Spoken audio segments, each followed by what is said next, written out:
Good night, good night. How you do? Welcome, welcome everyone. We are live. What a day, what a day, what a day. I saw a lot of person over here early, but I have it written down now. Who you said was going to win? Why? No, I'm not late, Agas. I'm not late, Agas. I'm not late. Why? Something does happen at a time, you see, man. Osman, you are here tonight. Osman, where were you? Boy, people, what a show we have tonight line up for you, man. And we're gonna talk about Shamar Joseph. He started good and end bad. You know, I don't even remember that Shamar took 4 wickets in the tournament in one match. I was looking at it today because someone reminded me the other night. What happened to England? The team that batted first today won. The team that did a record on that too. I have it. And we have to talk about the West Indies. Well, it look like they're gonna come up now because England is coming up. Boy, I tell you. People, it's a good show tonight. I have it. I have it. I have it.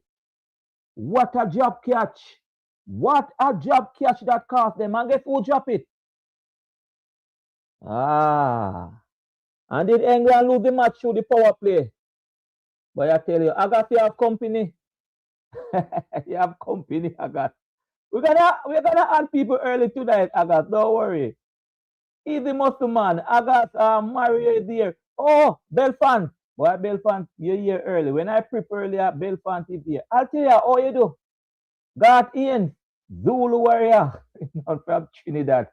Straightforward. God, Marcus was there last night, you know. Where were you? Leo, what on? Oh, Terry. What's up? What's up, people? What's up? What's up? Good night. Good evening. We are good morning, wherever you are. Good day in China. Michael Brown. What you do, Michael? Come down in the comments, man. Don't go away, you know. Boy, what a day, what a day. What a day. We're gonna talk about it right through. Alright? The man on the screen is resident analyst. He has never missed a night. Sir Errol, how you doing, man? Good morning, good evening, good night, good afternoon, guys. Wherever you are, welcome. Welcome to this content, Island Hopping. And as I said, to talk about this lovely, and to say it's lovely is understating it. A lovely game called cricket. And more specifically, as to what is happening there at the World Cup. What a day it was. So, Sir Errol, talk to me about the day. Talk to me about today. What happened? Wow. We talk about cricket, this lovely game called cricket. We have three phases, three different formats of the game. We have the long format that it started out in decades ago in the test. Then we have the other format, which is the 50 over affair, and now came in the last within the last 2 decades or so, we have this T20, and it is mainly for excitement, entertainment, and what transpired today. What transpired today is the epitome of what a T20 game should be in terms of, and you would have heard me say time and time again that a T20 affair should be one that if it skewed to anything, it should be to the batsman, the batting. It should not skew to a particular bowler in terms of pace bowling. It should not go to a pace bowler. It should not be a pace bowler's wicket. It should not also be a spinner's wicket. We have seen that in this tournament, where for one way or another, you have a team want to win a toss because they want to bowl first. Why? Because it has a moisture in the wicket, and if you bowl fair, you're at an advantage. It should not be the case. I said it. It should not be a spinner's paradise also, because that's not what it's all about. It's all about the batsmen, entertaining the crowd that is there. And today is a real what is happening today. In that, and I said it last night, that the team that win will have to chase in excess of 200 runs. I said that because it was a batting wicket, and it was set up to be what it played out to be. And what a game it was. In that, and you would have heard me spoke last night about different facets of the game. You know, what are the what are the content, what can happen in a game. So the outcome of a game has different components to it. I made mention of the selection, what you select, the team that you select, the strategies, the condition, whether it's the dew or the pitch condition. I also spoke about luck. Today's game had all those ingredients in it. All those components were in today's game. You don't take the chances, and of course. And what happened is that India made this amount, 250 something. And I spoke about even the last batsmen when I'm talking about people conserving their wickets. I would have spoken about it, the West Indies. And what India did today, if they had conserved their wickets in the last 4 or 5 wickets that fell, because there were 200 and something for 3. If they were just batting on and not making high risk shots, maybe they wouldn't have made the 253 or 250. They wouldn't have made that total. What they did was go at it and not preserving any wickets. Who want to be run out, run out. Who want to be stump. What their aim was, let us try and get as many runs on the board as possible. They did that. And failing that, if they had taken a different approach by just batting, oh, it's a lot, man. We have 210 on the board. It's all right.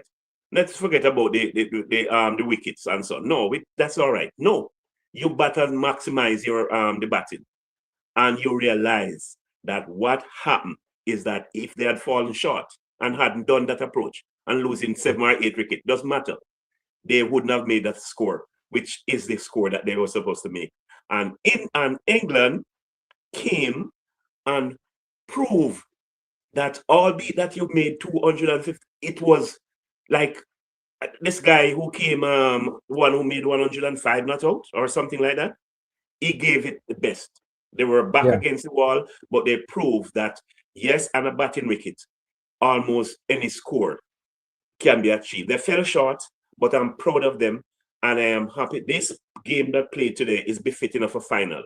This game today is befitting of a World Cup final, and I'm only hopeful. I'm hoping that the last game, the final, is that spectacle that ensued today. Boy, I tell you, it was a good game. Yes, it could go as a final. But as I said in my introduction, the team that batted first won today. So as you said, India just come and say, hey, we're gonna bat them out of it. We're gonna bat them out of it. Let's think about batting first and okay, you bat first and you bat last. It's not all the while it works. It doesn't work for me. It's the best team that perform on the day. They make 253 for 7 and England 246 for 7. It was a high scoring game. It was over 400 and over 500 run score in 40 overs. I didn't expect so many runs to score, but I did say anything in excess, the team who win will have to score more than 200 runs. That's what I said. And there's something about let me just see that. Since 2024 World Cup, 13 consecutive matches under the light. You're breaking up. You hear me now? A while ago, you were in and out. It was delayed, but it appears okay now. So I was saying that India breaker. They did something extraordinary today. What? From 2024, the team that batted first under the light game, they always lost. So in 13 games, so India break that today. Is that an indication of what is going on in the final? I don't know. So India also. West Indies batted first. That team batted, so that came down from 2013, and today India break the trend.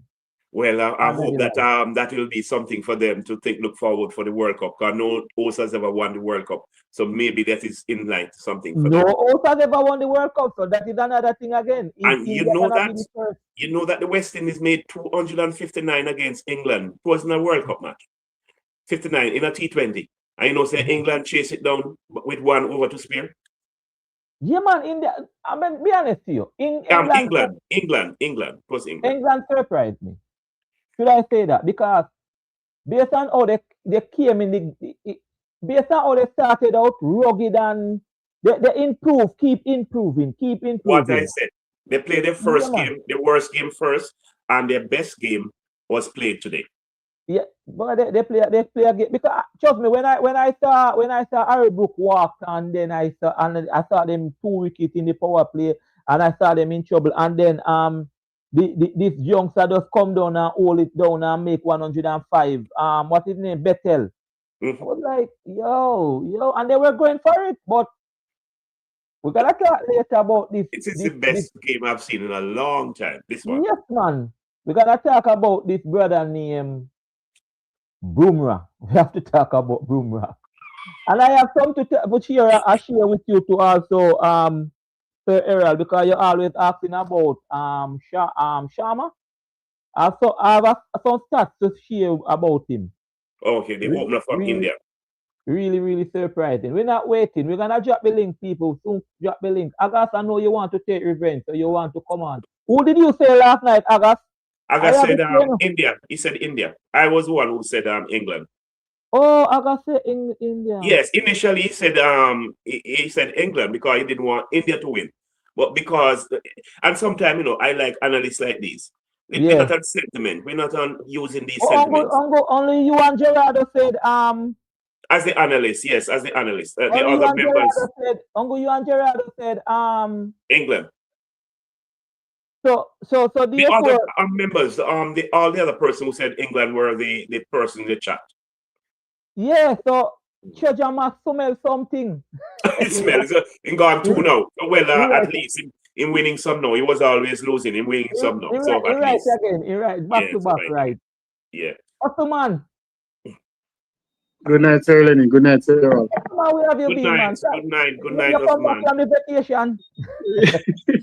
Of some sort, work had me away, man. Those few days I were off when I was at work, it needed my key attention, so I couldn't come on live. But I was listening, always listening. Yeah, man. Talk to me about the game. Talk to me about one of the most exciting game, if not the most exciting game for this World Cup. Approximately 499 runs scored today. That's a lot of runs in quarter overs. A lot of runs. That I was not able to watch the full game, but I watched India's batting for the entirety of the batting and bits and pieces of England's chase. As I said, it was very exciting. This is what 2020 is about, right? And it lived up to its hype. The semifinals, right? So it was just amazing to watch, certainly. There is something there. It was actually almost 42 overs. What happened? England had about almost 2 overs of wide. Oh, okay. Oh boy. Did you see a prize in any way? No, I actually didn't. Given the batting depth of both teams, right? The runs that was accumulated by India wasn't surprising, knowing the wicket that they were batting on is actually a batting paradise. So, and then I know that England had a lot of firepower as well in their squad. So it wasn't surprising to see both teams going head to head at it. Okay, Marcus Green, Mr. Green. Blessings. Good night, everyone. Good night, Marcus. Marcus, you said England last night, You said England. Let me see what you said. No, you said India. Well, then say put fun and joke aside. Talk to me, Marcus. So you see the game today? Boy, I tell you. But as I said last night, India would win, but it's going to be close. To be honest, I never see so much runs to be close. I mean, I think about 190, 200. But I watched the Indian batting, most of the Indian batting, but I had a class for the last part there. So when I watched when Harry Brook got out. So in my head now, I say, boy, England are going to lose big. So I'm going to leave it. When you check the score, I said 7, lose by 7. I said, no, man, I miss the finals. It's like we miss the finals. But Yeah, but it was based on the score. It was a good show for especially for cricket.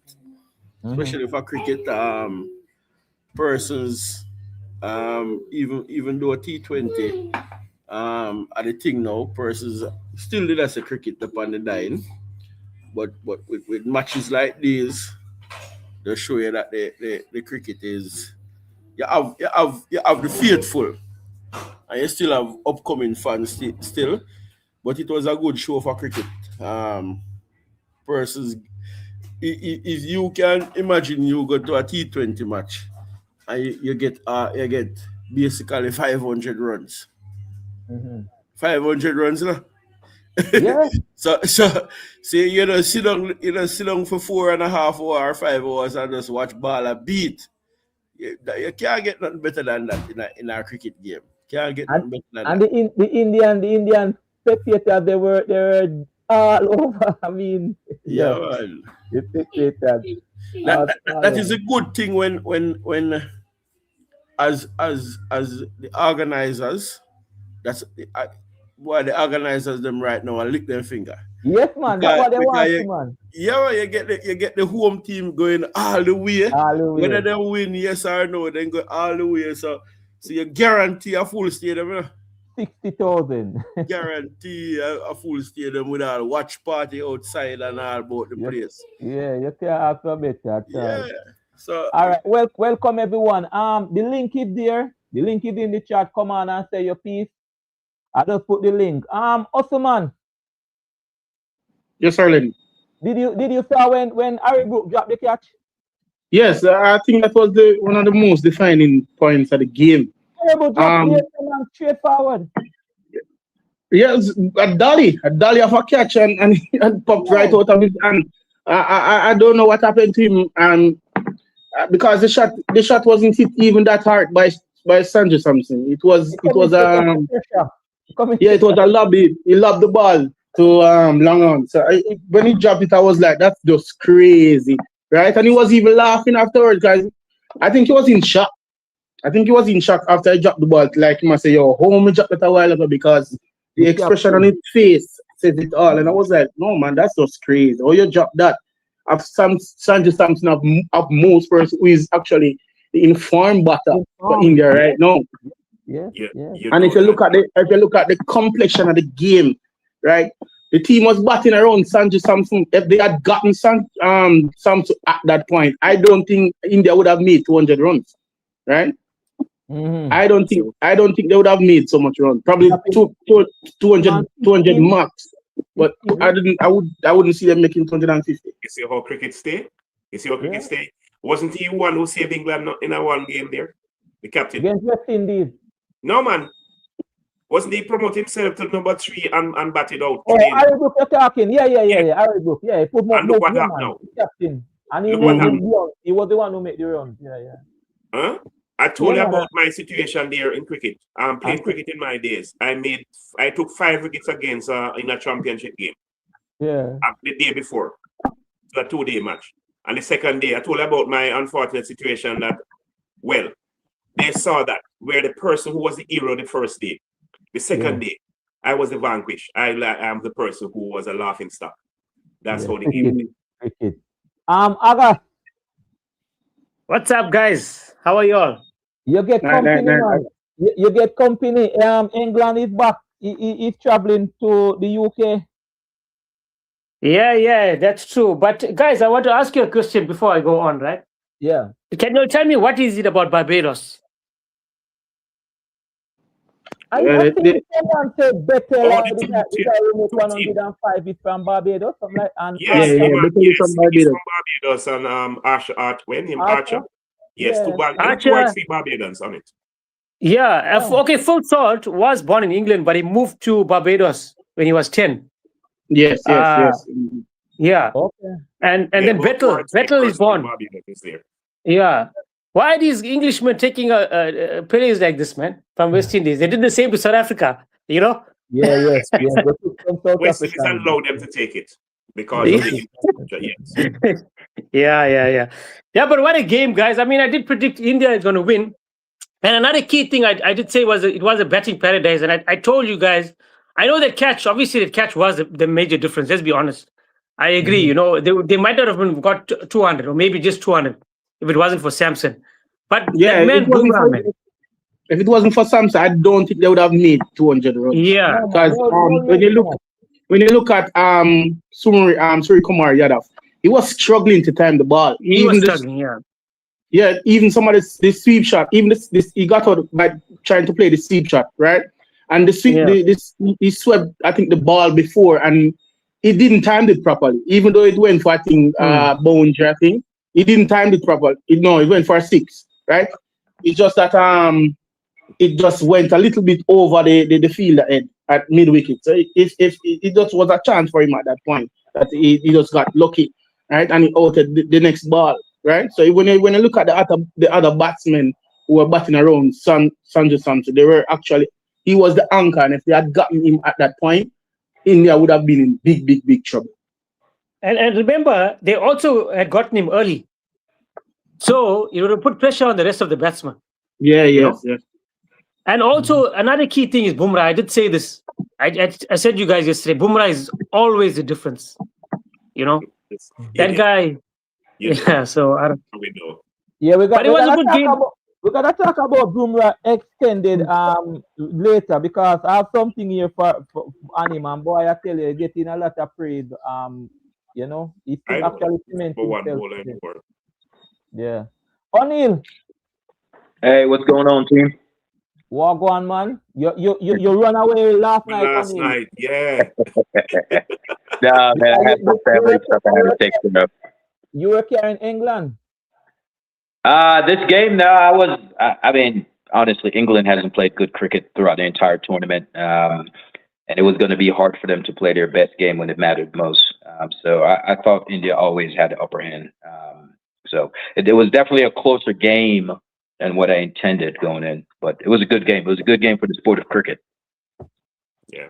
Okay. Welcome, everyone. Treasure. I smell something. We smell something, Treasure. Do you smell it in the air? Yeah, man. England, you said, right? Come on, man. Don't play with me, man. Don't play with me. What? You see the game today? When India made that massive score of 200 and add. You see the game? Well, I gotta say this before I go in the comment. I have to agree with you guys when you guys talk about psychological thing last night. Because today I see the bowler making some mistake there even when India was bowling in the last part. You don't need to bowl no wide, because even if they hit 6 with the balls that you have left, they still cannot win. And the guy keep bowling wide. For why? You know, that's why I say psychological. Yeah. Yes, it is real. I learned that, man. That this is a voice of experience. It happened to me already. And then the next thing again, when Harry Brook dropped that catch in cricket, and I keep saying it, cricket is a game of glorious uncertainty. When Brian Lara make that 400 history, he got dropped too. So every batsman who make a record in cricket, they got that opportunity, they got that chance, and they make use of it. That's what Samson did today. They pay for it. So you think England lost the game because of the power play, or you think it was the drop catch? England lost the game in a whole is a lot of different things. Number one, as a top-rated bowler, because you guys might not know this, it's 4 bowler goes into this game top-rated, 2 from England and 2 from India. Bumrah and what his name, Varun, the spin bowler, whatever his name is. And from and from England, it is Rashid and Archer. Archer becomes almost break his record today again. Yeah, Archer was terrible today. No, because he had 75 hit off one of his spelling. Yeah, and now today 60 again. You know what I mean? 61. You come on, as a top-rated bowler going into a match like this, come on, you have to have composure. Bama have a long way to go. I don't know how old he is, but he have a long way to go. I love this guy. He used his head. There's a reason why he's rated number 1. Yeah. Marcus. Wait. May I say something? Yeah. May I say something here? Bumrah is rated as the best bowler. You know, remember in boxing you have pound for pound. He's rated as before this tournament. He's rated as the best bowler in all formats of the game. So when you compile the test playing arena, the 50 over affairs and the T20, he's rated as the best bowler in all formats combined. Yeah. Hey, Errol, that's a great point. One thing I want to highlight though with Bumrah, he's a great bowler, but the way they utilize him is great. Today he bowled the 16th and 18th over.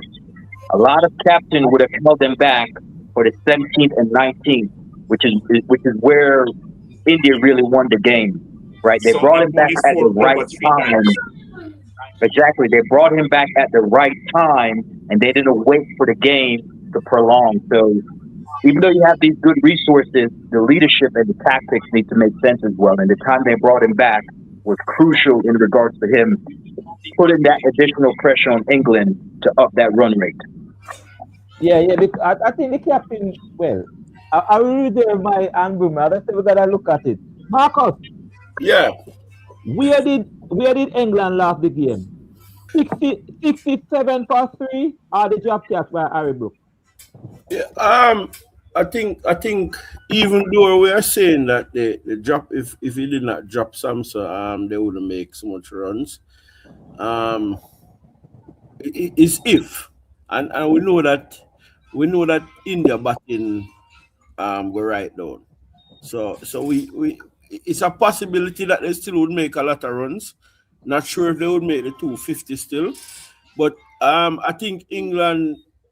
The power play was a problem. They lose too much wicket, plus the runs wasn't enough in the power play. Because as I said to you, when I saw that start from them, I said to myself, so this game soon over. This game I got done quick. So I think it's right there in the power play. I'm not even going to put the drop catch in it. But Archer last over. I don't know. He missed something, and I don't know how him going to come back from this, because sometimes you get them even as a top bowler, you get them beaten. It's hard to come back. but do you think that the drop catch was off Archer? No? Yeah, that and this was early out too. Did you think that affect him also?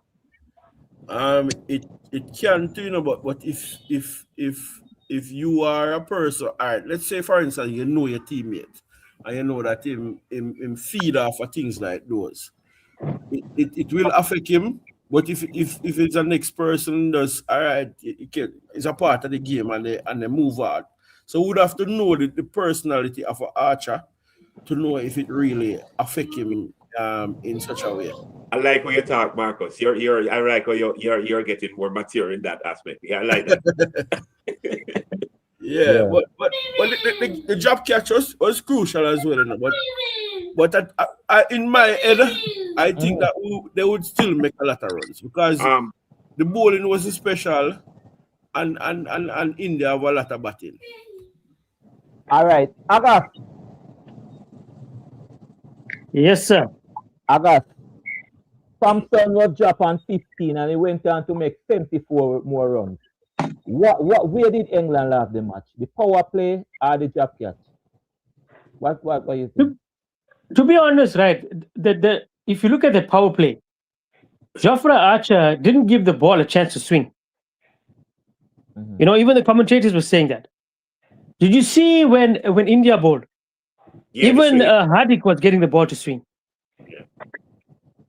So I think even before that catch, Jafra wasn't bowling the right lengths and lines. And even that ball that he bowled, right? It wasn't even a wicket-taking ball. It was more a batsman's error. So that catch definitely was big. But and it can affect a bowler. Don't get me wrong, right? But you, as a professional, you need to put it behind you and say that we still got a game because it was quite early on. Thank you. Go on. I will mute. Churcha. Go on. August? Yeah? Yeah, man, go on. What you're saying, you finished? Yeah. Okay, Yeah, all right. Anil, from your perspective, where do you see it? So I think where England lost the game. So I think India has the X factor, which is Bumrah, right? So I think in order for England to have won, either Archer or Rashid had to give them a spell similar to what Bumrah gave India, because that's the difference in the game. Yeah. But you had Archer that went at 15.5 and over, and then you had Rashid that went at 10.5. Even though Rashid took 2 wickets, he needed to pull it back a little bit, right? And to me, that was the deciding factor in the game. They needed one of their guys, i.e. Rashid or Archer, to give them a spell similar to what Bumrah gave to India. To me, that was the difference. I think the 2 catches that Akhtar took was phenomenal. I think if you want to look at any single moment in the game, that you can say, okay, that was the difference. Yeah, the guy made 100, and then, Sampson went on and made like 89. But you got to think at the time those catches were taken, Brook was just about to get in the flow of his innings when he took that catch. And then you had Jax that was getting ready to tee off when he took that catch on the boundary as well. Huge momentum shifts. So I think those are the 2 areas in which England lost the game. And I mean, they lost by 7 on the scoreboard, but to me, the game wasn't as close because Archer hit like 3 sixes at the end there. So to me, India really won by about 20 to 30 runs. And the difference was the runs that Rashid and Archer gave up in comparison to how Bumrah kept it tight for India. And then to Aga's point about Archer not bowling for swing, I think the difference in the 2 bowling lineups, Archer knew he had to take wickets for England. He doesn't have much support, especially in the power play, because they usually bowl Rashid after the power play overs are gone. India, on the other hand, Singh doesn't have as much pressure, so he can experiment a little bit because Bumrah is going to keep it tight at the other end. Archer has the added pressure to take wickets and to be economical. So that's probably why he's not trying to bowl a fuller length to try to get to swing. He's trying to get wickets up front. Okay. So, Errol, your take on the job catcher? As I said, an outcome of a game is dependent on components. And I would have said it last night, components, different areas, different situations and all of that. I'm going to rule out the occasion, the wicket. I'm going to rule it out because it was constant. To me, the wicket was okay. It didn't play better in one innings or another. So I'm going to rule out that. That was equal for both teams. The drop is definitely one of the, if not the major, contributing factor to the game. Okay? The time when it happened, what the score was this at the time, and this batsman, after 15, he went and made an additional, yes, so that has to be factored in. Also, India, as I told you at the tail end, we spoke about it, where batsmen should not be conserving wickets at the end. We spoke about it. Aga spoke about it last night also. When you're in an ascendancy, India was 200 and something for 3. They weren't comfortable with that. Okay, they could have gone and make the 6 runs per over or 7 or no. We have wicket there. So onslaught. Let go the dog. In our days they say let go the dog now. That's what we say in our days. Let go the dog now. So it's the risk-taking shots is going to come now to the fore. We're not going to curb anything. So hence, the run out, the stump, those are risk takers. But what they did was to ensure that they made that score by so doing. Okay, the loss was 4 or more wickets in that period of time. Yes, and it's understandable. Also, England, in the latter part of the India innings, of course, Archer didn't bowl well. He was taken to the cleaners. But they used a spin bowler for the longest while. I think he's only Narayan, I couldn't remember. To close out the innings, the person who bowls the 20th over there was a spin bowler. To bowl the last, I've never seen, it's a long time I haven't seen that. He was also taken to the cleaners. I understand why. You talk about Will Jacks. He was their best bowler on the day, though. So I understood the logic. Yes, but then at the end, yes, probably that's a good decision. But then when he was taken to the cleaners, it's understandable because they are going for the runs that time. So sometimes it doesn't matter. It's only Bumrah alone as he do that. Where irrespective of what time of the game, he will bowl well. So that was understandable. That is going to happen. So they if you notice the last overs, and not only that, England bowled almost an over and a half more. There were so many wides, almost 2 over the ball. In this game, had about 45 who was bowling this game, was bowling or 43. What happened is that when you have these wides, so you have more advantage, as you know. So yes, that score was made. The other part of it is India now, the way how they used Bumrah. For 4 over, they used him 3 times, 3 spells. You remember how New Zealand did in their game against New Zealand, when they did against South Africa? Yeah. Where in the first 6 overs, in the power play, they used about 4 different bowlers. About 4 or 5 different bowlers. So you are strategically doing the thing. You have specialists. Okay. Remember, they have a bowler who got 2 wickets and they took him off. He didn't bowl for the rest of the game. Strategy. You use strategy man for man, and it works sometimes it doesn't. And I think there were factors, varied factors that led to the outcome of this game. Chances, luck, as in the job catch, bad approach to the game by good approach by India in the latter stages instead of conserving wickets. They let go the dog. The end result there in Archer is displayed there in the death over. I talk about it unless we have bowler designed for that. That is going to happen. He was taken to the cleaners. And India also in terms of how they use Bumrah. So those are facets. These are all the ingredients that wasn't a part of the game that led to the ultimate outcome. Thank you. Osman. Yes, sir, Lenny. Yeah, man. Osman, where did England get into the problem? That job catch crucial. I mean, he went on to make 74 more runs. He was dropped in the 3rd over and 15. And then the power play. Or where do you see they lost it? Yeah, as we all agreed since night that the drop catch was the initial point. India put themselves under pressure. Fast forward to the opening spell for England. They lost so much wickets in the power play. 3 wickets down in the power play, trying to hit off 253 runs. It's always going to be a uphill task.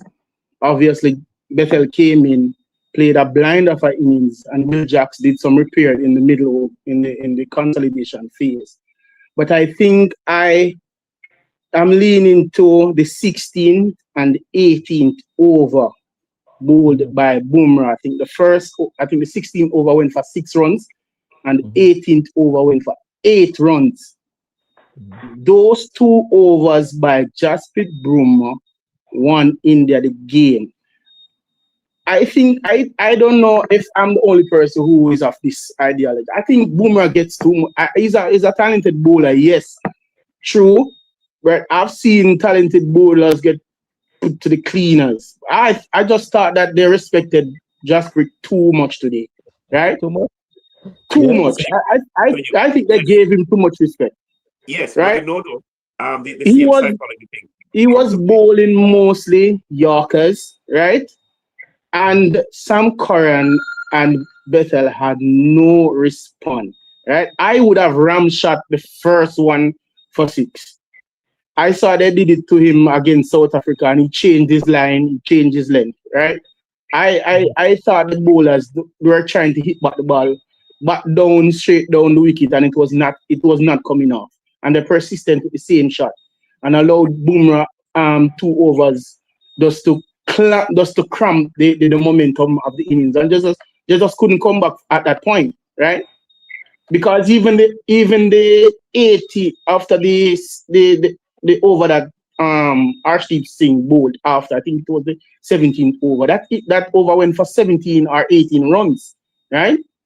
So I think that they gave Bumrah just too much respect, allowed him to bowl his stop deliveries too much. Didn't allowed him to do anything different, and that just cramped the momentum of the innings, and the batsman just couldn't find a response after. I think that those 2 overs, if they had taken some more risk, as Sir Errol alluded to earlier, I think that England could have won the match today. Yeah, and the teammates they praise him, as you said, that 18th over, because and I think the Indian captain, I think they know how to use Bumrah. Yeah. They know how to use him. They know that, but obviously they have him packed where to bowl. Yeah, Marcus. But let me just add something there quickly. Yeah, go on. You know, the thing is, right, it seems like every team seems to say, okay, we go in defensive mode before the game even starts with Bumrah. Yeah, and that's just crazy. I've seen even Chase, right, ram shot Bumrah for 6, right? And Chase is not a world-class batsman like that. And I've seen Chase ram shot Bumrah, I think, twice for 6. But also, so I don't. You keep saying going after him. If you're missing it, you know. Yes. What he's saying that we had some wicket to reserve. Don't conserve the wicket. 9 and 18th over. Don't conserve the wicket from Bumrah. What you saying? You're talking about psychology again. In a match that you need to win. Yeah, psychology, 100%. You see what I could have appreciated is if they went after him and got out, then I could have said, all right, they were hungry. But they were just trying to play, but they back down the pitch, and it was not coming off. They did nothing different, right? In a match that you have to win, so it was just. I think that Bumrah. I'm not gonna say it's overrated. I'll be stupid to say that, but I think that the fear for Bumrah is too much. I think it's too much. Chakravarti is the number one. Yeah, Chakravarti is the number 1 bowler in the world, right? T20 bowler in the world, and he got taken to the cleaners his first 2 overs, even though he got the wicket, right? Of Butler, who obviously is not in any form, right? But I just don't understand why in a match where that you need to win, you would not go after Bumrah, right? I understand. Marcus, wait, let me ask Marcus. Marcus, yeah. Do you think there's too much respect for Bumrah, or Bumrah earn the respect where teams have to say, hey, we can't attack him, we have to know what we do about him. But he have 4 overs. Do you think that is too much respect for him? Yeah, but remember what I said last night, I said if you don't go after Bumrah, you're going to lose the game. In a match where a team make 250 something, you can't afford to see off a bowler. Every bowler have to get beaten. But he's respected, Marcus. You have to be careful. You have to try something. Every bowler get beaten at some point, and sometimes it's something that happen early in the game. Because who to tell the drop catch, as what we were saying, probably affect Archer. That's why he went for so much runs, It's like you probably don't know where to pitch the ball, where to So you can't afford to have a bowler bowling 4 overs when you're chasing 250 something, and that bowler bowl 4 overs, so probably 20 something or 30 something runs. That not where you're not going to win any game with that. You're not going, so you have to attack him. As I said before, if you lose wicket, so be it. Yeah. Okay. And before you continue, Sir Lenny, right? Yeah. In the match between West Indies and India, Bumrah went for 36 runs, right? Yeah. And people will argue that India, England has better T20 batsman at this time right now than the West Indies. People will argue. On paper, England is better, a better batsman than West Indies. And West Indies took Bumrah. I'm not going to say to the cleaners, but they hit him for runs, right? He went for 33 runs today against England. He should have went for more, much more, because the wicket wasn't doing anything extraordinary, right? It was a batting surface, right? I just think that the batsmen for India, right? They just didn't apply themselves correctly in the backing and the innings, and that's what caused them. That 16 and that 18 over cost them the game today. Hey, caller. So while you're on this point about Bumrah, and your point is taken fair, the thing about Bumrah, if you actually get after him and it works, it forces India to bowl their 6th and 7th option, which is where they're very vulnerable. So yeah, they would have to pull him out and bowl Shivam Dubey, which they didn't. Really the effect you have if you affect Bumrah, because then they have to tap into their vulnerability. Yes. So I think no team is willing to do that. No team is willing to in this entire World Cup. Even if you look at West Indies, right? Who was at the crease? Was it? You remember you guys said West Indies could have went harder. You know? Yes. They preserved wickets. He kept on bowling the same ball over and over again. The same Yorker ball. Yeah. So the point I was making is that when I said I was the one who said that West Indies conserve their wickets, he will get you hooked. I'm not going to say the high risk situation that they are now being placed on the batsmen. Yes, they are vulnerable. They're going to get run out. They're going to get stumped. They're going to get caught. But I'm saying, go for it. That's the point I was making. So not because he's bowling well. I think the respect was there that for him, and we talk about the psychology of the game. How that's what override in England, you know, because of who he is. Doesn't matter how he was bowling, you know. It's who he was. They respect that his status in the game, in the scheme of things, so much that they were unwilling to go at him. And that's what we're talking about, psychology. Yes. I believe that when the player, when the teams are planning for Bumrah or they are playing India, I believe people, and Ottoman keeps saying going. It's not just going. I believe that they have that respect for him that they say, hey, for his 4 over, we're gonna see him off, or if we get 1/5, how much runs out of, let's deal with that. Because they are not going after him. Not only that, the part of the strategy would have been part of the strategy. He's so well respected. I think all teams will tell their batsmen, play out Bumrah, don't go at Bumrah. Yes, that's what I was saying. Defensive mindset immediately before the game even starts. It's not just Bumrah, you know. It's not just Bumrah, no, say Earl. You see, the Indian team itself, there's such of an ideology surrounds them, right? It's like how even the commentators. I heard so much glazing today of the Indian players, right?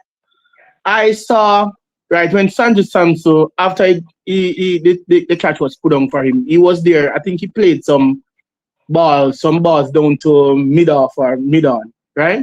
And the commentators glazed that, you know, he's playing such responsible cricket. I mean, I'm saying, my God, the man just hit the ball down to mid-on and mid-off. Why the commentators glaze him so much?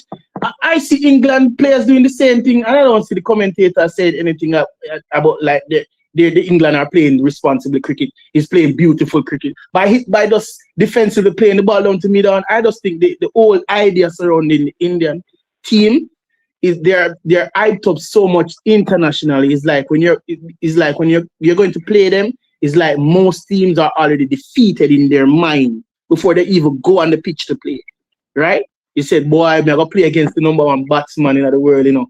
I'm going to play against the number one bowler. If he bowl me out and nothing, and if he bowl to me, I just see him out. I just think that the Indian team is respected too much. It's fair. They're fair too much. I don't think, and I strongly believe if West Indies had taken more risk in that match, we could have won that game. And England likewise today. If they had just played some more risk cricket in the back end, as you said, Sir Errol, right? They would have won that match by 1 over to spare, I believe. Sorry, I'm just talking about Bumrah. How much did Shamar make today again? He didn't make a lot. Who? I don't know how much he made. Shamar. He made 9. He made 9. 10. All right. 10 off 11 ball. 10. All right. So we're going back to the Bumrah, but I want to ask something. But I have to read out something from Shamar first. In this World Cup versus USA, duck. Pakistan, duck. Netherlands, duck. South Africa, 15. Zimbabwe, 55. West Indies, 10. England, 9. Total 89 runs in 7 matches, including a duck hat-trick. Average 12.71. And today you say you make what, 10? 9. 10. 9. 9. Yeah. 9. All right. I want somebody to take this. How many batsmen in West Indies do survive on this and be playing now? King. King, yeah. If there are pressure, no. If let me tell you something. No. Let me say something. No. I can't give you. No. If West Indies had won that game against South Africa, yeah. If West Indies had won that game in South Africa, King would have not been dropped against India. Let me tell you that. No, but King, but you hear the record of this man. You hear Shamar. You hear what Shamar did in the World Cup. King is 35, 1, 22, 4, 9, 21. With his score right across total score 92. Shamar is duck, 50, So, 50. What's the question you ask? Hey, Lenny, the difference is this record in the West Indies now, based on what Shamar have here. Yeah, O'Neil, you're saying O'Neil. Yeah, I was saying, so India can afford that because they have the support system and the batting lineup to carry him. West Indies does not have that. So that's the biggest difference. Oh. Although there's not much difference in those scores. The point I was making, they would survive. King, at the point I was making, King would survive on all of those low score if West Indies had won that South Africa game. When they dropped him, which game they dropped him in? They dropped him to India. So, yeah. They dropped him in India. Oh, okay, Yeah. I got it. Okay. Only Shaiwo would survive. Oh, eh? Only Shaiwo would survive because he's the captain. What I'm saying, you know, but at the end of the day, still, you know, what you have to look at, you know, in the West Indies thing, you know, they based on Sammy thought process. It's like basically any one of the batsmen could get that score and nothing will happen. Because you realize that it's like he didn't have a bench then. The batsmen who were on the bench is like him disregard them. So somebody could have that score and still be playing because all of us thought that King should have been out from a long time ago, right? And he continued playing. I feel like an injured King did injury, right? They even never play him neither, even though they probably never said that. But at the end of the day, we did not have the bench to make the changes. So somebody with that score would probably continue playing. And that's why I said if we had won that South Africa game, maybe he would have played in the India. Yeah, I think Sharma has a lot of money in the bank as well too. So that he has a lot of money in the bank. But as far as his form leading up to the World Cup and what all he's done in IPL and all of that plays a factor. Yeah. So they're going off his form, hoping that he makes some runs. Yes, exactly. Before. But when I saw it, I was like, really? I tell you something. Don't surprise if he makes some runs in the final. Don't surprise. You remember what Kohli did? Yeah. So you feel like yes, and Kohli it saved the best for last, and in the final he made he won the game for India. So don't surprise if in the final he makes some runs.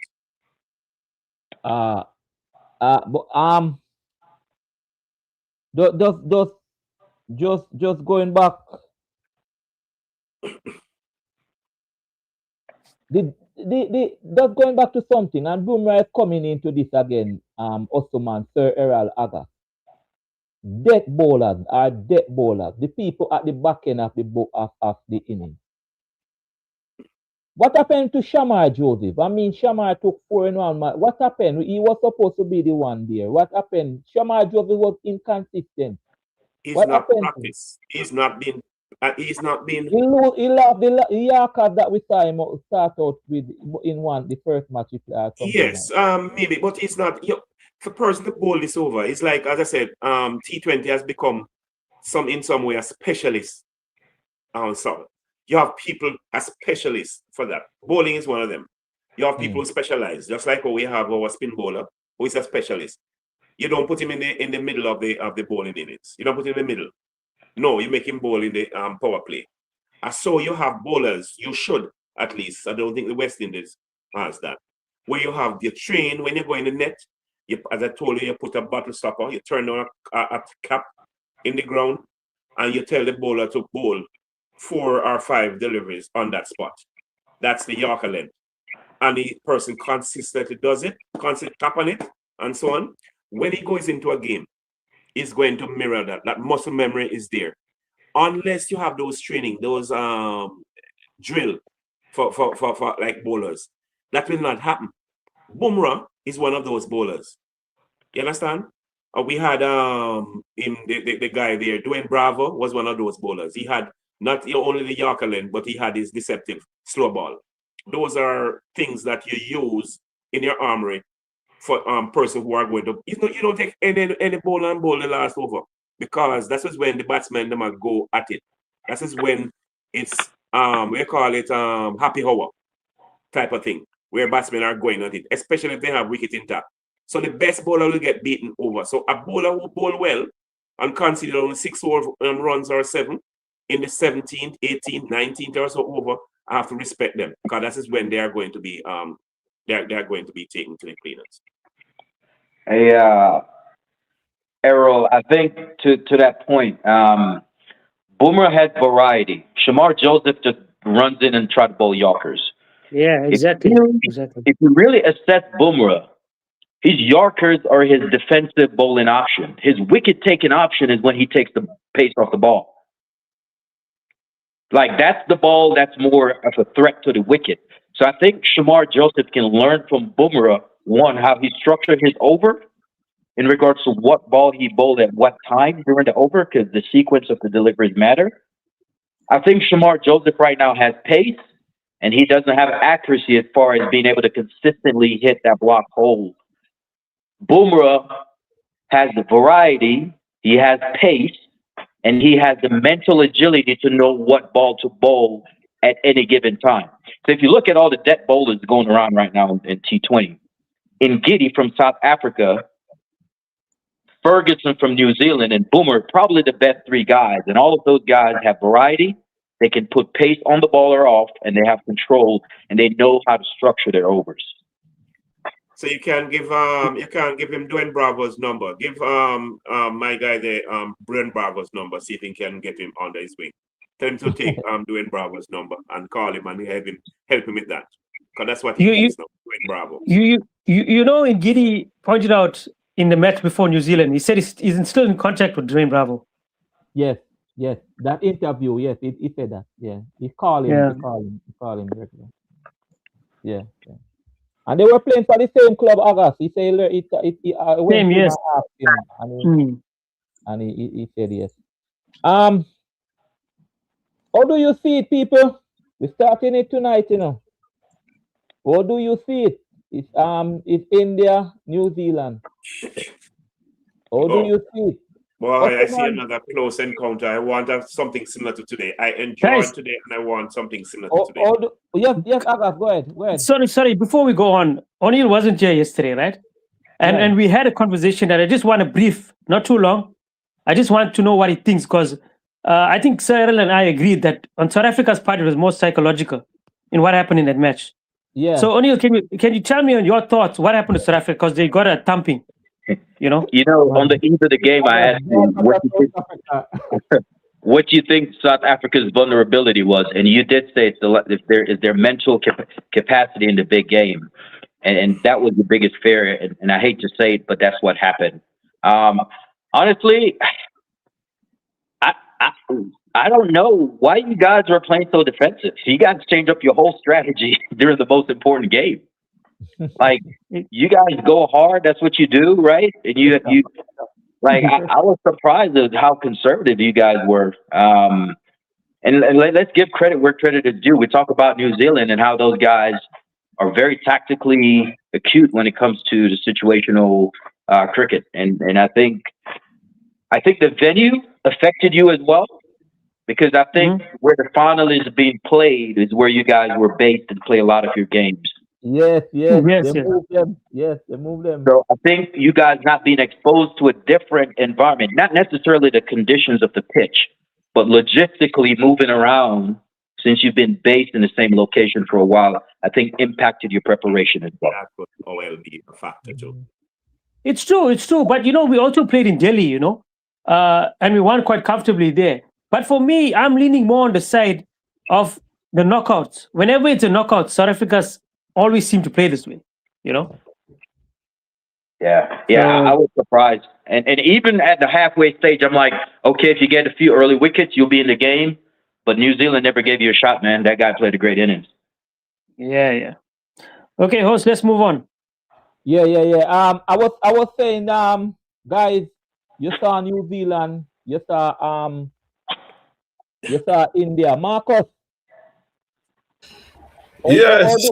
How do you see that this matchup? Because we started it from tonight, Boy, right now, I'm bringing India. It's going to be the first host winning the World Cup. So, I'm bringing India all the way. India, the only way India lose is if New Zealand beat up Bumrah ball. Once Bumrah ball good, India win. So India for me, I don't think I want the New Zealand team is a well-rounded team still. But I just feel like the occasion and the form and the 12 man and everything going in India's direction right now. So I'm going with India. Chacha. Yo. Welcome what back, you smelling? What you smell here, so? What you smell between India and New Zealand? I already tell you last night that they're gonna break the jinx. Yeah. Oh, so India gonna be the first host to win the T20 World Cup. Yeah, man, they're gonna win it, man. Trust me, the way they're playing right now, if they lose this World Cup this time, well, trust me, they don't have another chance. Oh, defending champion. Yeah, this World Cup is for them at home. Yeah. Agas, what you say, Agas? You're going with India again? My heart says New Zealand, but unfortunately, my head says India. New Zealand have a very poor record against India, and I think it's going to be a very one-sided match, and that's why I was telling you guys, I didn't want New Zealand in the final, not because I didn't want them to win. I mean, against India, I just don't feel they'll compete. So they have a very bad record against India, you said? Yeah, and I mean, India beats them easily, So Oh. Let's hope. I'm hoping it can be a better match. You know, I want New Zealand to win, but I still feel India. Something like India don't run away with it. Yeah. Ottoman. Yeah, I share the same view with August. My heart wants New Zealand to win, but I don't see anywhere New Zealand winning that match at all. I think they will be blown away coming soon. I don't see them winning at all. I just hope that probably Finland can pull off another miracle again.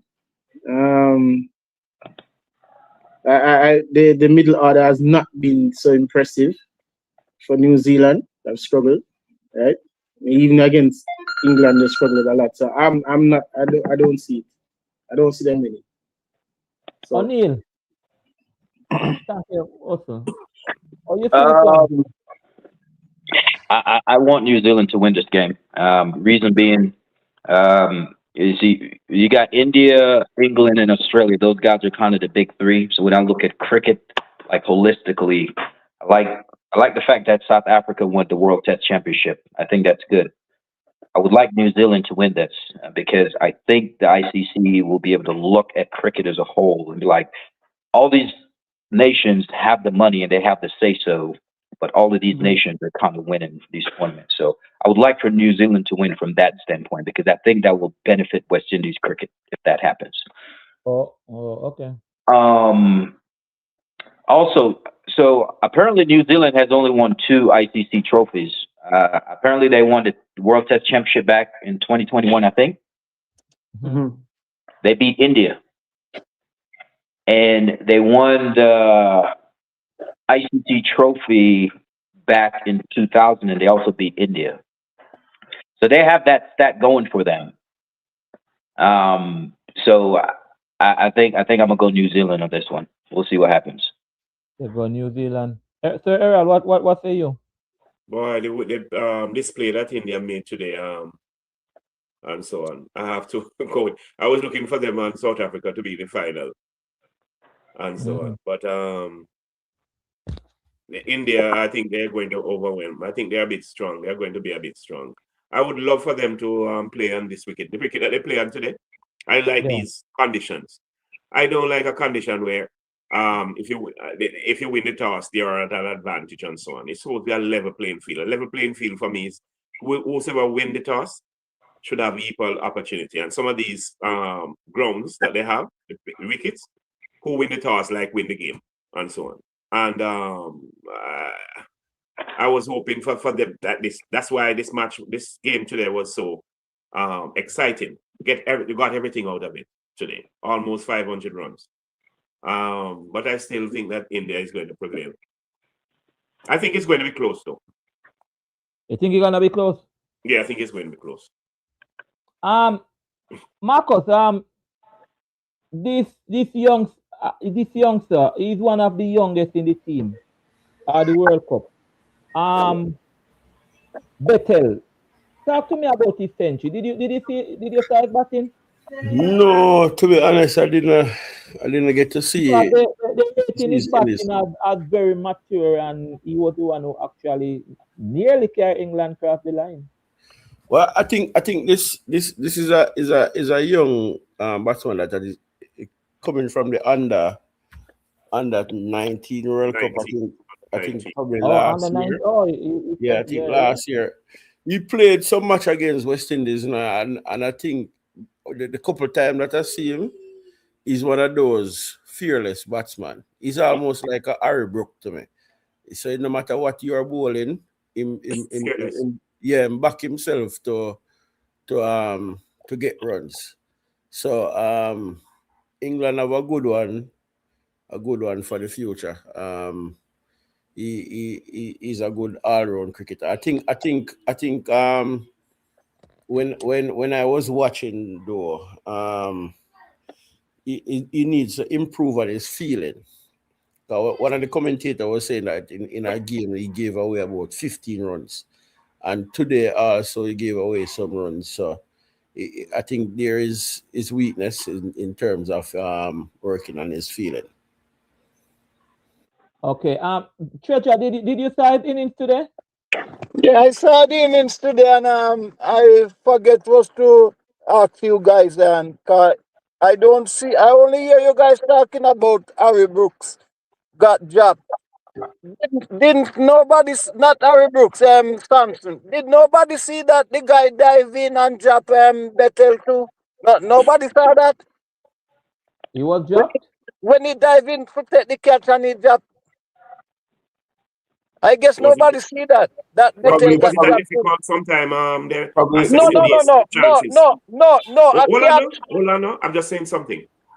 Okay, Mr. thank you. Stewart, before you go any further, when a catch go to your hand, once it goes No, to your hand, I was just asking a question, sir. And you didn't hear what I've said. Okay? What happened is that if the catch went to hand, then that's what I was going to ask. The same thing, but you did not allow me to talk. The same thing. If okay. the catch go to arm and it drop, yes, that's a chance. That's what I was about to ask you. So Yeah, it goes to you have hand. to Yeah. listen to some people when they talk. Okay. But probably it's a difficulty too. Even though it got to hand, it probably Harry Brook one was so straightforward.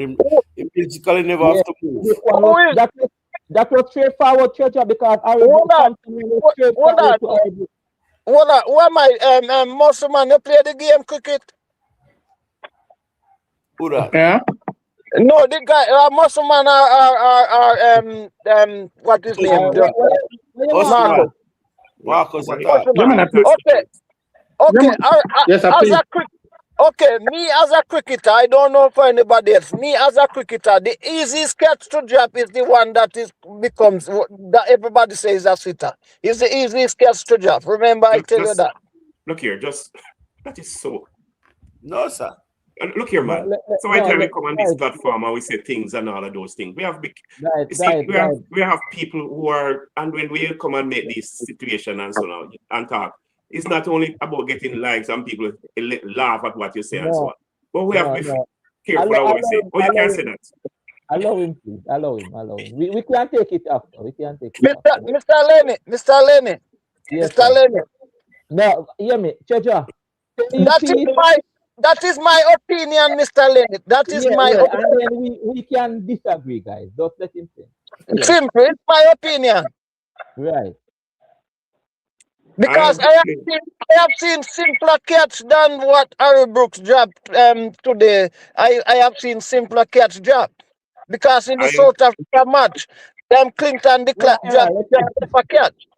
The keeper who have the gloves who's supposed to have the safest, and he drop a catch in the South Africa match too. So catches are made to drop. You know what I mean? It looks simple and some of them hard, but him get a chance and him work on it. Bethel get a chance and Bethel work on his too. Judge, I understand what you're saying, and I said something similar to that fact earlier, that after Harry Brook dropped the ball, right, the camera went directly on him and his expression could tell you, I know Harry Brook don't know or him drop the ball. I'm telling you. I see that too. The look in him, I tell you, say him, I know if you call him now and ask him or him drop the ball, I'm going to tell you, say him don't know. Because him don't know or him drop it. He admitted in the interview. He admitted that. I tell you, the shock, the shock was such much on him that he had to laugh. He was smiling. I laugh after. And your uncle did that when you're in shock. So I understand what you're saying to them. Because it was so easy for him, and he's surprised he dropped it. That's why I said.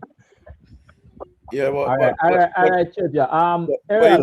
Oh, sorry. Go Marcus before. Yeah, but I'm saying that in the level of the game, you have levels of difficulties, right? So even though sometimes the simple catch, you might either take your eye off the ball, you use the wrong approach in terms of the Australian or the English way of catching the ball, and you totally misjudge it, or you just think it too simple, and you make some simple errors. But in the context of the game, they are going to judge the catch based on the level of difficulty. So if a man have to dive to catch a ball, it's different from if it just lob to him and whatever. Most person watching going to say, boy, that catching it too easy for your job. And the one that did harder, so you don't give the person their pass then a leeway because his catch was more difficult than the other person's own. As when you say Harry Brook can't believe say him really dropping like he could have shot him higher and catch the ball. He said it. Hey, not to get off subject, but Agus, do you think that catch that was taken off Markram yesterday was a clean catch? I don't see it as a clean catch. It clearly showed that the ball was on the ground. But yeah, they dismiss it too quick for me. They move on too quick in terms of the replays. They even though they kind of zoom it up, but when it zoom up to me, I think it touched the ground. So yeah, but I give myself say, oh, the umpire say I'm ready to make my decision. I mean, I say ready, but you not even look at it from a next angle or whatever. But yeah, you notice something. It's always India. It's always when it's India. They did that in the World Cup as well in 2024 when Surya Kumar Yadav caught that ball on the ropes. With David, you know. Mm-hmm. Yeah, they always do that. When it comes to India, they just, I don't know, they don't go into all angles and further look at it. Yeah, it was too easy. Guys, you know, I sat here and I listen to don't debate amongst yourself. Remember, we have people people listening, and you also have people in the comment section. So stay on point, please. Stay on the topic. Don't debate amongst yourself. You know, it don't. I have to laugh because O'Neal just come up and say, I got to think about the catch. Nice phone call. Yeah, remember, you have people listening and we have to say, all right. So, it's truthful. Oh, it's truthful. It's not make-believe. It's honesty. Yeah. What you say, Errol, you wanted to say something. Don't, yeah, go ahead. I can? You sure I can? I don't want you go for it. I don't want you to take on Treasure. I don't want you on Treasure. I'm just talking. Guys, I probably play cricket longer than some of you, if not all. I've been playing cricket since 74. I've been playing cricket since 1974. I play cricket at various levels. I was even at one stage the member of the Melbourne Cricket Club. My time and myself with Holding, Walsh, Cuddy, we call him then when he was at Excelsior. I've gone through. And I've always known that cricket, a catch, and by the way, the one that you guys talking about, I looked at it from one angle, only one, and to me, it's a drop. It wasn't taken cleanly for me. It touched the ground. Look for the first time today. I looked at it. A catch, 90% or 80% or a larger percentage of catch. Once they are straightforward in the lock, because there are two ways to take it. Here, or if it's over the shoulder, you take it like this. Once the ball is coming, the better way to take it is your thumb behind your four fingers. Okay? If the ball is coming in front of you, like this, I'm not going to say you're going to take all of them, but most of them you will take.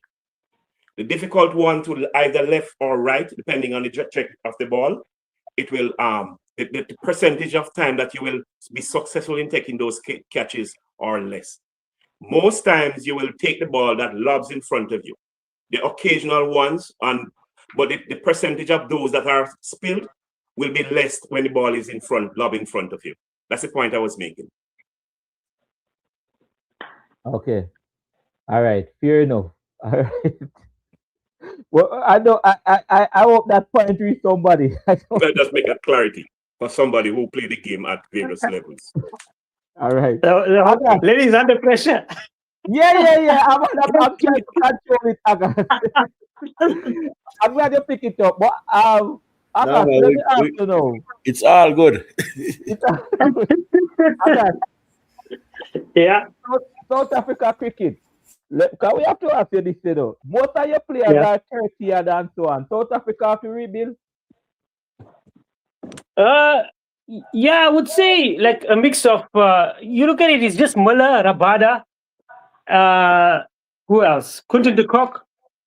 So these guys, there's actually very excellent replacements for them. As I said, you guys. What's the name of the young bowler there that can't with here? What's his name? Mapaka. Oh yeah. He's one for the future. Yeah. Yeah, he's a very aggressive bowler, and you can see he comes with fire. So I actually wanted him to play in place of Rabada, but I told you guys they won't drop Rabada. So yeah, and I told you another guy. He's actually plays like De Villiers, and his surname is also De Villiers. That guy has been also playing excellent. I don't know if you guys heard of the Herman brothers. So there's a lot of. I mean, I can go on and on mentioning guys, but there's a lot of players that can replace. So that's a good sign for South Africa. They have a lot of depth. They have a lot of depth. Yeah. And guys, our beloved West Indies. There's a debate going on. Let me put it this way. There's a debate going on whether we need to rebuild now, or whether we need to carry back the Shea Hope, the Ravman Powell, and so on, and end up like, you remember that team when we carry Pollard and Gale and we never go anywhere? You remember? How sure was that? When we didn't go through to the next round. We got knocked out in the first round. We got knocked out in the first round. So there's a debate going on, O'Neill. Should we start to rebuild and bring in Jewel Andrew from now, or go with the same crap? Well, I mean, just like you do in any other organization, I mean, there's succession planning. You don't just wipe out all the guys that are currently there and bring in new guys, which I think is part of a problem across West Indies cricket. With all three formats, we don't have enough senior guys in the team to mentor and develop the younger guys as they come in. So we have to be selective because we want to give the new guys that are coming in opportunities to get reps and sets, right? So they get acclimated playing the game at this level. But at the same time, I don't even think we have enough talent to just abandon the guys that are just playing right now. I think you have to be very selective with how you go about it.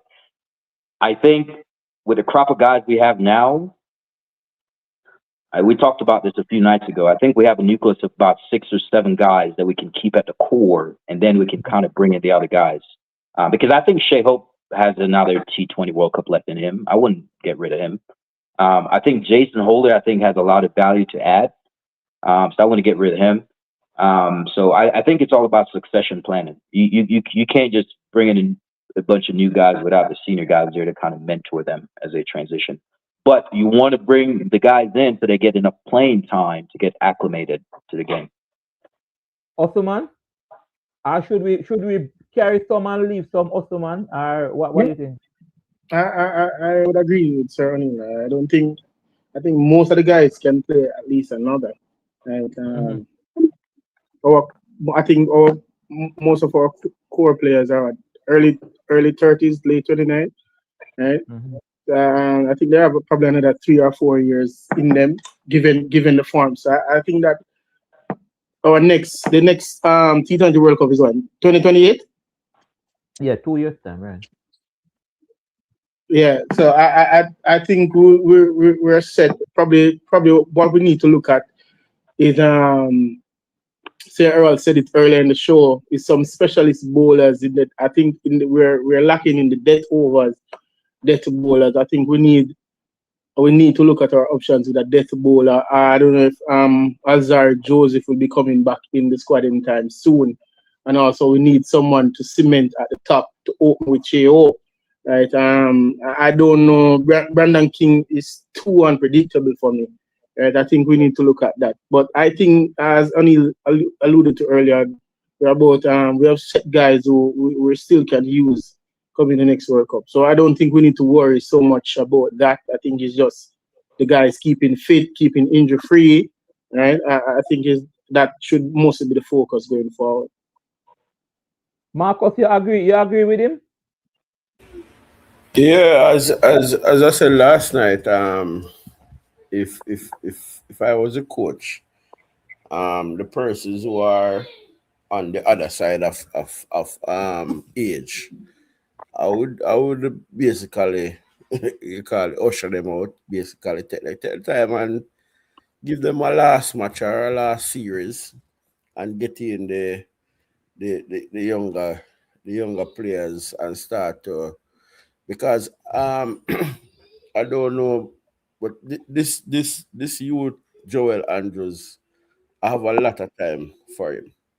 I don't he's a good he can keep, good keeper, and he is fearless with the bat. I watched him a couple of times. So if we're looking for an opener, I think a young player like him, that's the direction that we should go. There are some players that are coming through from the under 19. I don't think they're fully ready as yet. But the core of the team would still be there. And as I talk about deck bowling, one of the time, Romario, even I think even the last World Cup, Romario Shepherd was in every game leading up. Even if he went for runs, he was the one that they had for the deck bowling. He was the main one for the deck bowling. And I don't think it's not working. Not working, because even in this World Cup, you see that in the bowling for him not ready. I don't know what is happening, but I'm not seeing any major improvement. You see, like how you see Moti went away and come back, and you can see the change in terms of how he bowls. I'm not seeing it with so we still, I don't know what happened to Mackay. He was bowling well in the CPL. I don't know how he drop off the radar. There's so many players out there where Kyle Mears. Yeah, so we have to just get a whole heap of series in, even though it's going to be difficult, because one of the things, if you remember one at the time, our coach, because this is where West Indies cricket can't really go anywhere.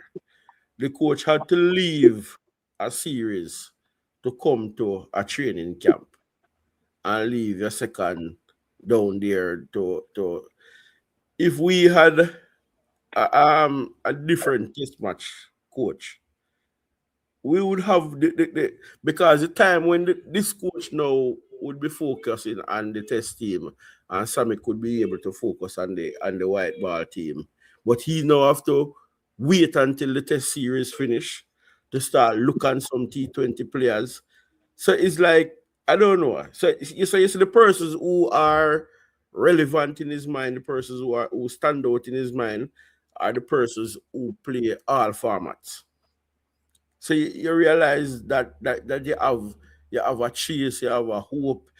If it was up to Samina, this T20 team play test match, if they were getting the right money, If the T20 team play test match, But I think we need a coach for the test team, so that Sammy can, because at the end of the day, I think he has something to offer to the T20 team, and we just need to give him probably a next World Cup and get somebody else at the test team. Okay. Mario, unmute your mic, Mario. What you do? Mario, unmute. I'm not hearing you. Talk. Mario. Mario, we're not hearing you. Mario, you have to start out that. But you're unmute. I'm not hearing you, Mario. You hearing me now? Yeah, man. We're hearing you. What's your contribution? I'm saying I'm good. Yeah, man. I was just watching the game today on and off while working. It was a good game. Honestly, wanted England to win, but didn't work out that way. But it was highly entertaining encounter in the end. Still have India to lose a game. So let's see if New Zealand can do it. So I'm back in New Where Zealand. did they lose the game? Where England lost the game? End up, say England really and truly lost the game in the power play in altogether by dropping that crucial catch at that time, at that juncture. That was a crucial turn. Yeah. Dropping Samson was a turning point in the game for sure. Because I don't think the rest of the Indian batting is in supreme form where they could have capitalized and gone over 200 in that game. So I think that was a crucial turning point. It kind of gave India the cushion of having Samson batting through and the other guys coming and contributing around him, like a free license thing. Because by that point, he was already away, getting a lot of bunches after. So that threat wasn't there with the bowling again. And that kind of eased the pressure of the other batsmen coming in. So I think England lost it there. And while chasing, another crucial turning point is when they got Will Jacks, that running catch at relay catch at Patel Tech and the boundary there. I think it was extra cover somewhere there. Yeah, that was a turning point also because that partnership was. If you look at it, England wanted like what was it that time? Like 50 from or something from the last 4 overs or 5 or something. It was close. It was close. Yeah. So that was a turning point. Yeah. Yeah. So I think I think Jafra Archer didn't bowl as smart as he could in the last over that he bowled. I want to talk about Archer a little bit. 61, 1 wicket, 4 overs. What is that? Why? Treasure Mark said something. Sorry, I think Archer. Before I also want to say that I think Archer mentally. Go on. Yeah, I think Archer mentally got flustered by that drop catch, kind of ruin his momentum, and given that at that time they were targeting him, and he got the opportunity to like break the game open. That kind of took a mental toll on him for the rest of the game. So I don't think he was fully locked in as he normally would after that point. You could see the frustration on his face, and you could see even when he was going for runs, it's like he's reminiscing of that earlier mishap. Yeah. I think that was a huge factor in this performance. Can I add something? I am hearing a lot of the analysts saying it's mental. I don't think it's anything of the mental where Jaffa Archer is concerned. You said rightly before, Mario, he didn't bowl smartly. What according to statistics given out in the match, Archer has been going for runs when he bowls mostly. He slower deliveries, right? He stopped the wicket that he almost got off Sanju Samson is when he pitched up the ball, right? So in the middle of his spell, Archer stopped bowling his stock delivery and started bowling slower bounce balls, and that is what at the point he started going for runs, right? I think he should have stuck with his stock deliveries today, and it would have brought him much more success. He just stopped bowling. I don't know what happened, right? I think he was probably trying to get another a wicket, and that is what happened. He stopped bowling, he stopped delivering and started bowling slow bouncer balls, and the Indian batsmen capitalized on it. Right? So I think it is more bowled down to not bowling smartly, right? I think he just made too many mistakes in his spells. Archer, and he paid the price for it.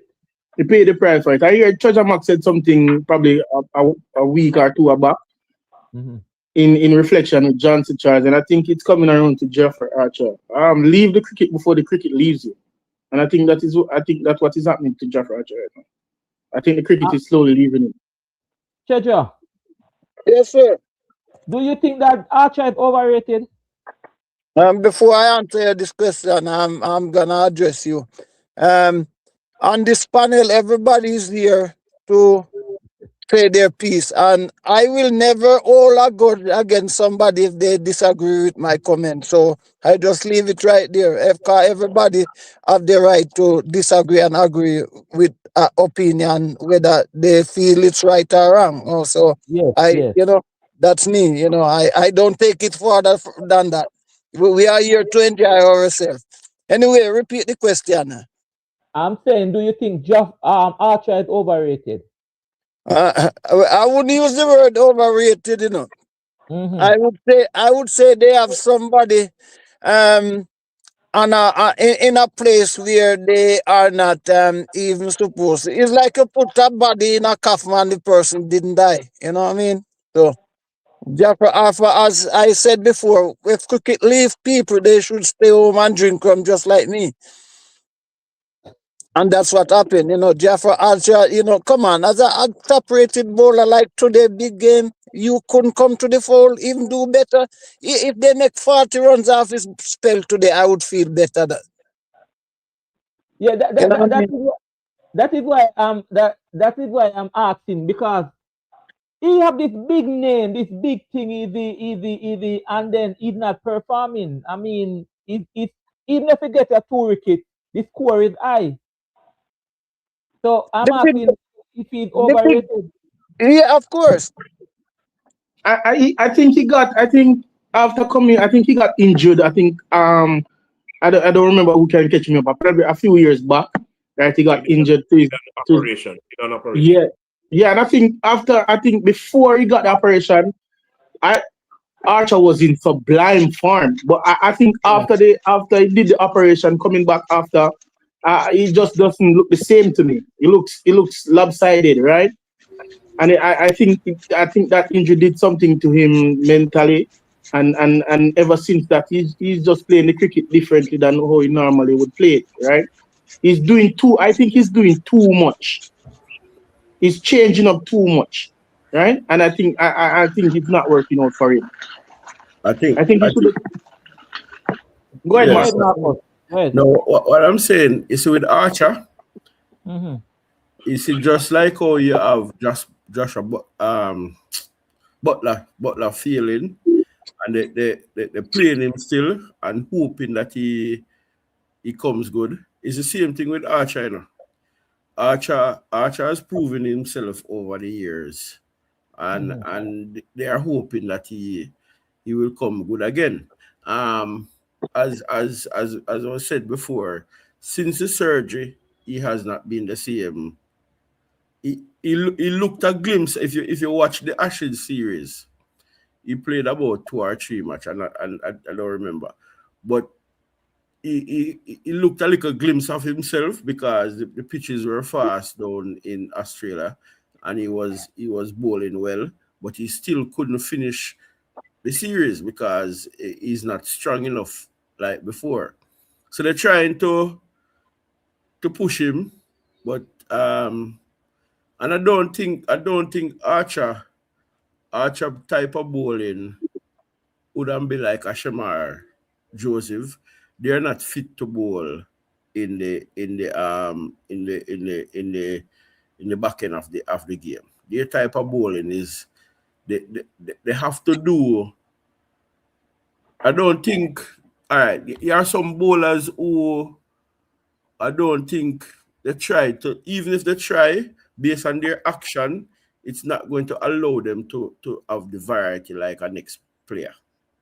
So Archer, based on the way he was brought up or he was coached to bowl fast, it takes a lot from him now to try to bowl the back of the hand, the slower full toss and all of those things.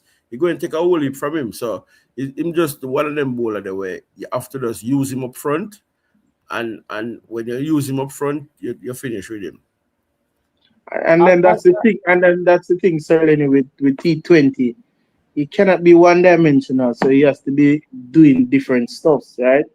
As back of the hand, slower ball, the wrist ball out at the front of the hand. right? He's trying and it's not working. I think he's more effective in Test cricket, right? I don't know what his average is right now on hand, the statistics. So I don't want to say something going to that, but I think he's more effective in Tests than in T20, right? I think Mark Wood should have been down there in India instead of Jaffa Archer. That's my opinion. Yeah, O'Neill. Yeah, someone said it Archer remind them of Shamar, like a Shamar Jody, not a T20 player. Bowler.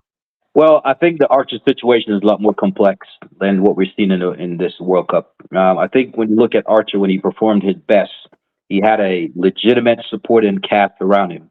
He had Mark Wood. He had a Chris Jordan bowling at the death. He had Moeen Ali. He had Rashid when he was in the prime. So he had a bowling attack where he had a very specific role. It's just like we talked about a few nights ago. When it comes to T20 cricket, it's all about role specification. Right now, they're trying to use Archer up top, they're trying to use him in the middle, and they're trying to use him at the death. That's not how Archer is designed. He needs to go hard up front, give you what he got in the tank, and then you have someone to bowl at the back end. When Archer was as effective as he was in T20 cricket, Huh? Say again? No. I'm just looking at the number. Go ahead. Yeah. When Archer was the most effective in T20 cricket, he had a cast around him and everyone had very specific roles. Now, if you look at that England bowling attack, you have Archer up front. You don't know if they're going to give the other seamer the ball, or you don't know if another spinner, Will Jackson's going to open it. Like, they're all trying to mix and match to make this thing work. So you end up misusing your X factor when you can't really employ him the way you want to for him to be effective. And I think his injuries had a factor to play as well with his performance. But I think that's the biggest thing with Archer right now. He doesn't have that support and cast around him for him to do what he does best, which is give you high pace up front with intensity to give you early wickets. Thank you. Ashan, don't move. Mario, what do you think about Archer? When he burst on the team,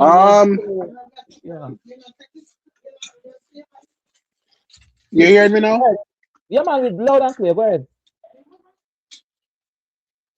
Yeah, and Archer, I think they got him back from a few injuries, and he's just not. Mario, you can see us getting through his option, like if you. Mario, you have a connection problem, man. You're in and out. Like when he first got onto the scene, I think he's more reserved. Mario, you hearing me now? Mario, you're in and out though. I don't know what happened to your phone. I'm hearing you. Go ahead, man. Finish your point. All right. Ashan, unmute your mic. Hey guys, good night. You guys hear me? Wagwan, talk up some more though. Talk up. Oh, you're on the road tonight? Wagwan, what's up? Wagwan, man. Wagwan. You hear me? Me, I hear you loud and clear. What's up? Talk to me about the cricket, yeah. So, I listen to the thing all night and I hear and talk about the T20 and thing and something just come across my mind and I say, well, I ask man, what them think. Because next year, at the ODI World Cup, all the look to West Indies, remember, we're not qualifying now. I think we're number 9 and thing. Or we look at how you think the team are going to set up going forward.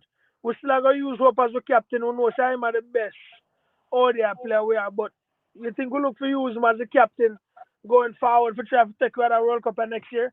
Even though it's about a year and a half away. But we don't know how the World Cup already. Some of us want to switch the topic a little bit and hear man think about we going forward now the ODI. Who want to take that from Ashan? Someone want to take it? Panelists, somebody want to take it? You talking about Yeah. I think right now we at the automatic spot in terms of ranking, but we need to win based on what the other teams in the lower end of the table have coming up. We need to win majority of our games. We still have a fair amount of ODIs going into the World Cup as far as automatic qualifications. But I think really and truly, as a captain, I don't think Shea Hope is the most tactical person we have. He's a great ODI batsman, probably one of the great. It's not debatable. It's one of the greatest we produce in the ODI format. But in terms of captaincy, I think they should give it to somebody who's more tactically aware. And who you think, like all the team set up and one thing, who you think gonna be like a good option to get the captain to? For me personally, I give you my opinion. I feel like it is between Hetmeyer or Rutherford, but here what would that now? No. I don't want they're gonna give them the captaincy and it break them game. You know them way like sometimes you give them the captaincy and them stop perform. You know them way. But that's the same thing that is happening with Shea Hope now. I think Shea Hope performs better when he's not the captain. Yes, I agree with you. I think No, that's not what you know, the stats don't say that, you know. Yeah, especially in ODI. Yeah, and one of the key things since he has became captain is his strike rate has increased significantly. In ODI? In ODI. Oh yeah. Remember in ODI, you know, Shea Hope used to make 100 off 150 ball, you know. You're right, because they used to No, Marcus. He used to be in Hope a ball, but never 150 balls. But anyway. Because I exaggerate still, but he used to use a whole heap of ball to make him 100. But since he had became captain, the statistics is there to back that. And for me, still, you know, you see, as long as Sammy is the coach, Shea Hope will be the captain until he don't want it anymore. Because he can program Hope. Right. Hope can get program. Yep. The other players probably can get program as well. No, we don't know. But a man like our Jamaican Powell definitely tell you he's not going to be programmed. No, Powell not. Rodman can't make the 50 overs team. No man, I just saying. Yeah. Me get you. Rodman would be the best captain. Yeah, but you know, Rodman Powell. If he go, well, I don't think he's gonna play in a Super 50, but I would give him a go in the ODI again, you know, because Rodman Powell, he has mature. I think he played spin better too. I would give Rodman Powell a go in the ODI again, the number 4. Yeah, he got good list A numbers, but on the international scene, I don't think his numbers are not that good. But I think his list A numbers started improving when he got the captaincy. I think Rodman do good, is batting do good when he's especially when he's captain. I think he take more responsibility. But yeah, over the last couple of years, he has really improved in list A cricket. But I don't want to be all over the place, but you guys know that Rodman Powell have hit the most sixes for us in T20s? Overall. Yeah. Even more than Gale. They talk about it in the world. I don't know if it's in the World Cup or T20 itself. I think it's T20 overall. Yeah, it is T20 overall, but there's context to that because you have to compare innings and balls per 60s and stuff. I think the other guys are way superior than him in terms of Gale and Lewis and them. But yeah, he has that record. Yeah. But I was curious to see how we're going to move going forward, even the test team, because I feel like Sammy's not the right. Sammy's probably the right pick for the limited over, but the test team, I don't feel like he's the right choice going forward, man. Yeah, I think, you know what, I heard this discussion earlier when we were in the competition, people talking about Sammy and his coaching. I think Sammy has improved the ODI team. If you look at our last couple of results in terms of how we bat, and we have won against Pakistan, we have won against England in recent times, and we have been more competitive since Sammy take over another ODI and the T20 format. I don't think yeah. We haven't lost at home, irrespective of what team we face so far. So I think that aspect we have to give him credit. And in terms of drawing guys like Rutherford and Casey Carty, if you did look, Casey Carty is another player who have improved under Sammy Ridgen too in terms of strike rate and numbers. Rutherford and I would even say Hetmeyer do better than his Sammy, knowing who Hetmeyer was. We always know he's world class, but Hetmeyer is class above them. Well, if Hetmeyer really focus. If Hetmeyer really focus, he could average 50 easily in ODI. Hold on, guys. Ashan. Yeah. You feel you can change the show? Yeah, man, I change it, man. Cause here you can't go weird on that. Yeah, man, because here we are talking about T20 non-stop, even though I'm season winner, but the TV. Who are looking forward, car? After Sunday, remember you're not going to no live like that, you know. You know why I allow you, because I know that you're on the road and you know you're a part of the show. But me just say, you just can't change the show. But sometimes we good change the topic and we still up on cricket. But you don't tell me about the match today. You didn't tell the match today. Oh, no, I watched the full game, man. You don't tell me about that. You don't say, guys, what you think about the audio. You know, so I listen to now. All right, let me tell you about the game today now. Yeah, man, tell me about the game today. And you were playing England. You were playing England, right? Yeah, me I watch the game, man. When me say India make 256, me I talk to one of my cousins in England and I watch the game. And me say to him, say, even more me that bet, say England now go win. Them are going to lose by a big margin. Virgin, when me see how England but and come down to the end. I watch the game until the 19.1 over when Bettil run out. I lock off my TV. I went about 15 minutes. I said, I'm just go for Google the game and say how much I win by. I can't believe so the man them Archer come out and make 19 runs off a 4 ball. The man them lose by 7 runs. I'm not tell a lie. I think since I watch cricket, are the best and the most competitive T20 game me ever watch and excitement. Me say the man and batter the ball all over the place, Virgin. But to be honest with you, you see that support that were India behind them. Yeah. It helped them, you know. But it also helped certain team too. Because certain team, when they say Bumrah, certain batsmen like a better, I'll tell them I say Bumrah, I go bowl. But Bumrah, I don't know. The man respect Bumrah too much, in my opinion, though. They have too much respect for Bumrah. I don't know why, but they can fair flip Bumrah out of the park. But today when them say Hardik Pandya, Hardik.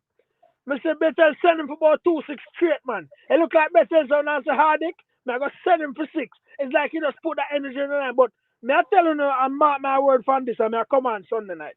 Now I go listen tonight, but Sunday night me I come on. New Zealand is going to beat India on Sunday. Remember say that, you know. New Zealand is going to beat India on Sunday. You know why? Hear me out.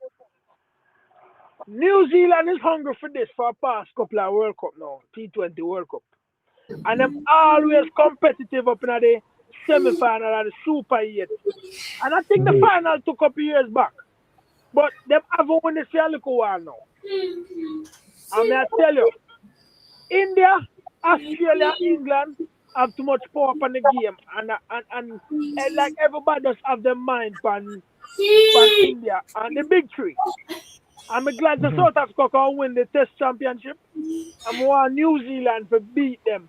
So I hear somebody bring it up that since night up on the panel. ICC need to realize there's more to this thing, Virgin.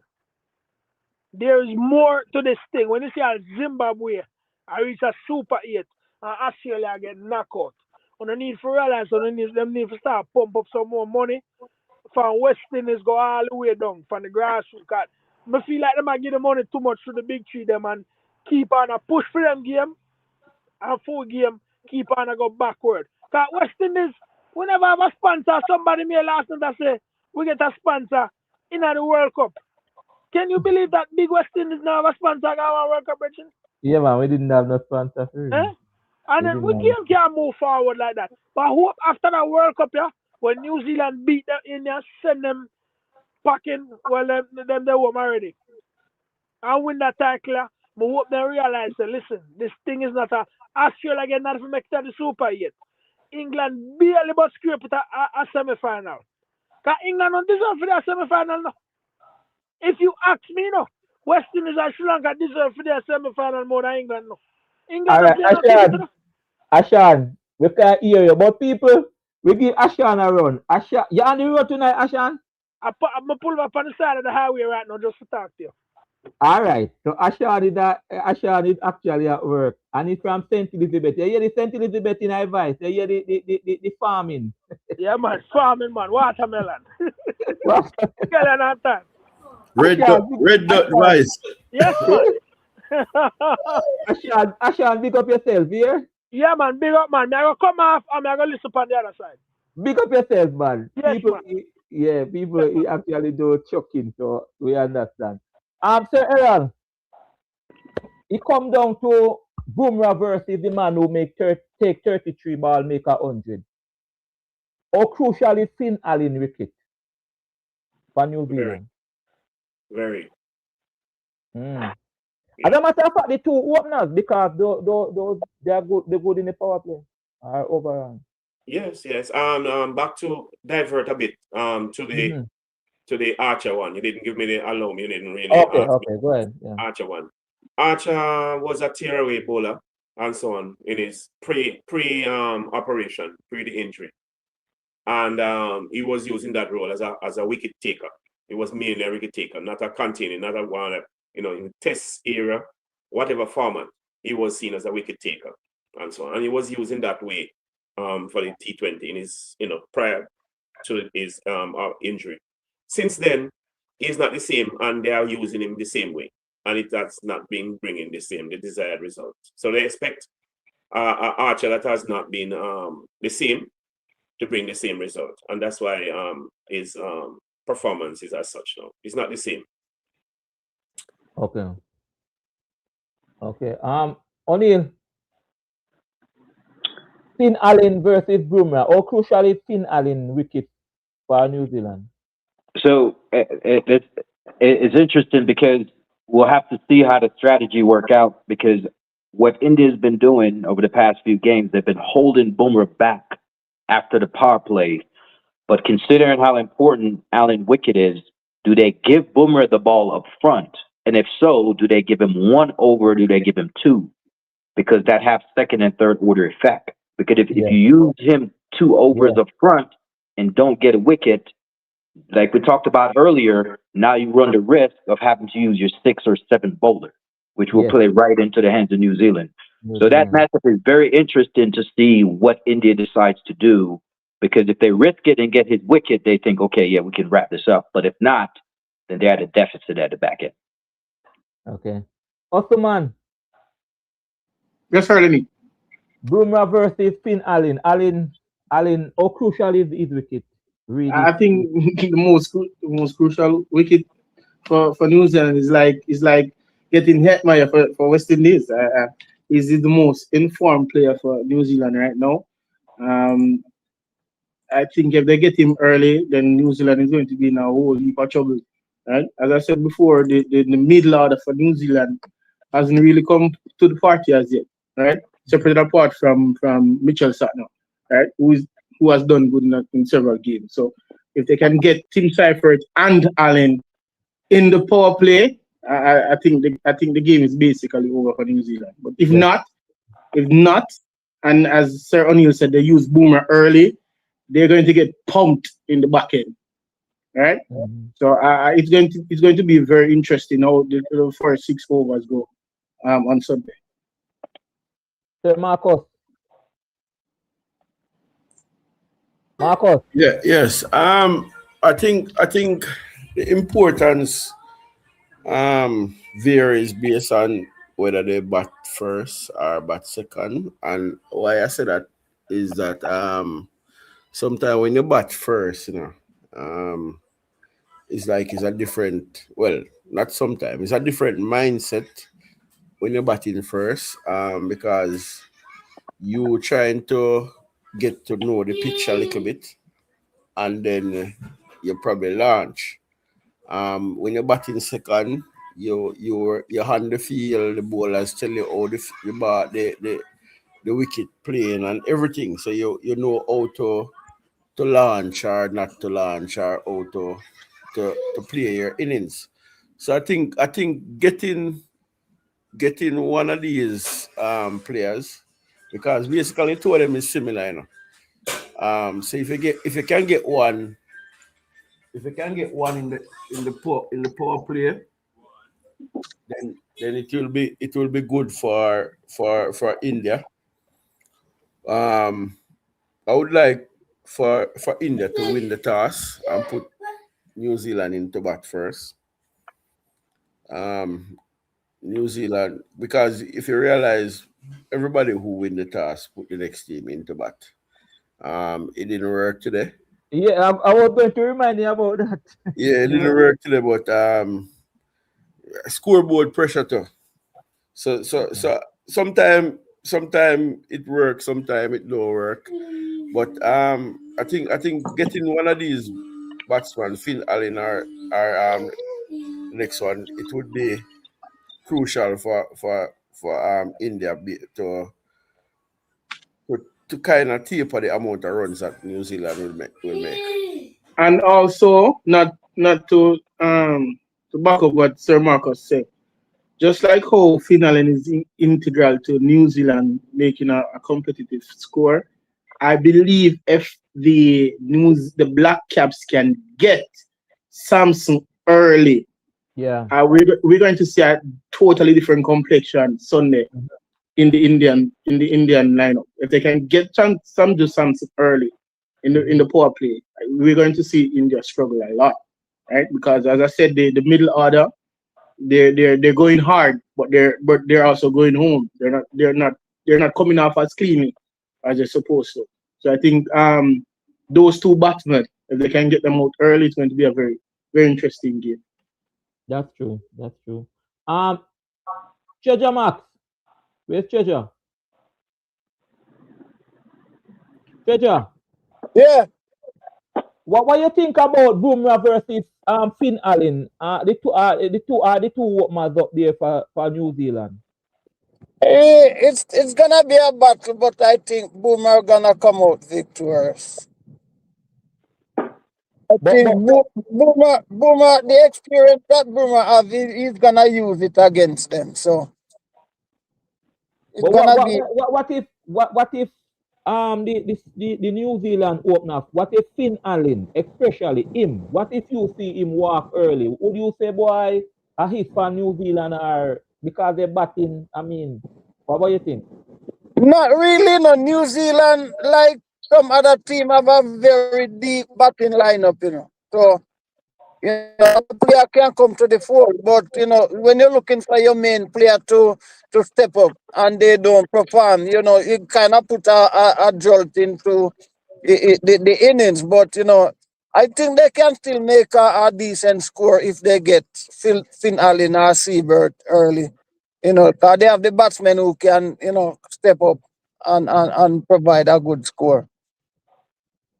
Okay, thank you, guys. I was going to where were the final play? Where were the final play, guys? Ahmedabad. Who used that ground before? It was the ground that the West Indies. It was the ground South Africa beat West Indies on. South Africa home ground. Oh, South Africa home ground. Oh, the one that they play most of their matches. Okay, that ground. Oh, okay. I don't think it's going to be a 200 match though. That's what I know for sure. It's a good surface, but I don't think it's going to produce that much runs as it produced today. Because all the matches that have taken there, no team has scored 200 on the pitch so far. I would want that final to play in a game and a pitch that today. Yeah. So I don't think it's going to be a high scoring match as the one today. You don't think it's gonna be a 200? No. Go ahead, Marcus. Go ahead. Yeah, but if it's the same ground, that is where the toss is going to be important, because if we realize in the West Indies game, the first 5 to 10 overs was very good for the bowlers. The condition were not so very good, but good for the bowlers. The ball was moving. If you notice, the three fast bowlers for South Africa was getting wickets, getting movements off the pitch. So I think the toss will be crucial in that game as well for any team who win the toss in terms of the bowling. So that's another next key point. If it's the same place, because it looked like the pitch dry out against West Indies and it got better pattern as the game. Yeah. So the average first inning scores on that deck is 173 for this tournament. So like the other analyst was saying, it's not a 200 score pitch. 173. So anybody go near 181 have a chance. Yeah. All right, guys. We are on the wrap up train. We are 20 minutes past. We're stopping up at 11. Hopefully Saturday we will go longer. Sir Errol, thoughts as they jump off for one more evening? Yes, the game, as I said, the game today was something befitting of a final. It had all the ingredients of a final. It gave excitement. The teams were able to, to do their stuff and so on. There were different facets of the game that could have turned the game in one way or another. Different, the components of it. As the ending result, though, that both teams play well. England played their best game in this. For all the games, I think today was their best performance, and as such, it augurs well. I would have hoped for the final that a toss would not necessarily decide. Sometime where it was centered around the toss. Okay, who win the toss is an advantage. As I said, T20 is a format that should be, if anything, it favors the batsman. No pace bowling or spin bowling, none of those it should favor, if any, department batting. As such, it doesn't augur for the condition that it will be a good game, and so on. Going forward for the West Indies, we have to put the West Indies lives and the administrators, the powers that be, to ensure that all these guys, the Joseph, the Springer, the Simmons, James, Laws, Mackenzie, Andrews, Carter, Paris, all of them, Jagood, that all of these guys, they're coming to the fray, and we do something to ensure that we are ready for the 50 format, the 50 overs format next year, and for the T20 in 2028. Also, that includes changes. Also includes that administrative role. Okay, thank you. Before I go to Osman and then O'Neill, let me take this time to say, Alisa Mommy, Momenta. I don't want you to go to your bed and you don't hear your name. Alisa said to say hi to you, because she listens and she listens to the panelists every night. She follow the show. So Alisa, your mommy, I don't know which country you are from, but Momenta, that's how I pronounce it. Thank you for listening, and you're a true fan of the show. All right, Osman. So for the match on Sunday, I believe that any team that win the toss, I think they should send the other team into bat. As Mark also rightly said before, that wicket tends to get better in the second inning. So anyone that win the toss would obviously think to put in the team to bat first and then the chase. And then to address the whole matter of West Indies cricket going forward, I think Sammy has been doing a good job so far. He has a strategy that he's working with. I think it didn't come off so much in this World Cup, but I think going forward, I think we're going to do better as time progresses. So I'm looking forward to good things with the white ball aspect of our cricket. I'm not sure about the test. Right? And the administration has been a problem. The organization has been a problem for West Indies cricket for the last two decades. So I'm not seeing that changing anytime soon, unless the entire board changes, and which is not going to happen. I don't see any difference in the organizational structure for cricket. But Sammy has been doing good. I just hope it continues and gets better as time progresses. Right, we have a lot of young talent in the shed that is coming up that can offers a lot where the cricket is concerned, and I'm excited to see what it offers going forward. Thank you, O'Neill. Yeah, looking forward to the game on Sunday. So that same venue that the final has been played on is where South Africa had beat India. I think South Africa had batted first on that deck. They posted a 187, and they won that game. So just food for thought. I'm pretty sure New Zealand their back staff will be looking at stuff like this to figure out what they do on Sunday. Like I said, I would like for New Zealand to win because I think it supports cricket as a whole, and I think the West Indies will benefit more from this. As far as the caller came on earlier and talked about the same thing I mentioned earlier with the teams that are not a part of the Big Three administration. As far as West Indies cricket, it's a weird dichotomy because in Test we have a superior bowling lineup. We don't have batsmen. And then in the white ball setup, it's the opposite. It's like we have batters, but we don't have bowlers. So I think, I think Marcus mentioned this earlier. I think we have to segregate I think we have to take that responsibility up for Sammy. I don't think Sammy can serve in both capacity as the white ball and the red ball team. I think he needs to focus on just the white ball setup and give someone else the opportunity to coach the red ball setup. But the fact that we have good bowling, like I said, in the red ball and then good batting in the white ball, that tells me we have the resources.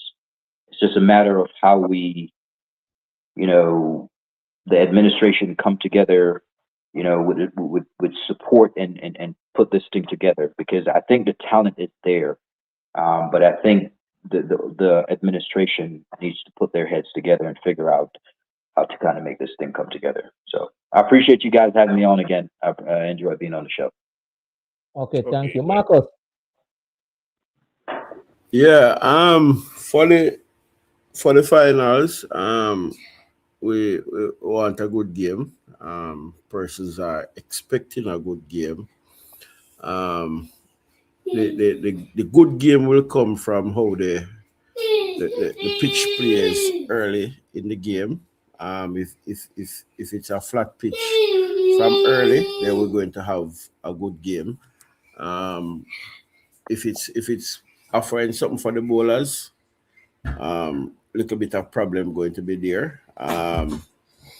But I want to leave with a question for probably the next time when we meet, we can probably look at it. If you were in say a Jaden Seals and a Samson and a Johnson Charles to a lesser extent, after this World Cup, how would you see yourself as a player as it relates to T20, having been to the World Cup and you didn't get a game, and you see where you could have gotten a game and you did not get any game? How would you, as a player, react to something like that? Good question, Marcus. I will take it up tomorrow night. I think mine flash on Samson straight away, but we take up that one. I write it down. We have it tomorrow night. Treasure. Yeah, man, I'm hearing you. As we are about to leave, what's your parting word for tonight? First of all, I forget was to give you my condolence in your working fraternity with that kid that got killed in OTRS High School. My condolence to Yeah. Anyway, I see a good final, and as I said, it's gonna be India. It might be tough and it might be easy, but at the end, it's gonna be India. Boy, India. Yeah.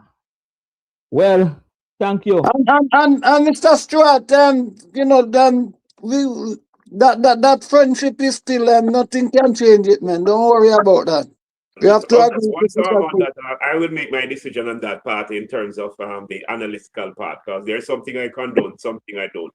Guys, yeah, man. Guys, we have to agree to disagree. Don't worry. Guys, let me tell you. Let me just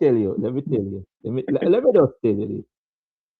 Treasure and Mr. Stewart, Errol, they know each other, all right? And me, I come in to know them now. We actually from the same parish in Jamaica. What you see playing out now is what may play out on a daily basis without being on the camera. But yes, it should not be the camera. My problem is that it's on the camera, and I will make a decision because I don't for this. Don't worry about it. All right. Yeah. The camera part, where people are seeing us on this, and something I didn't want to happen, so I will make a decision.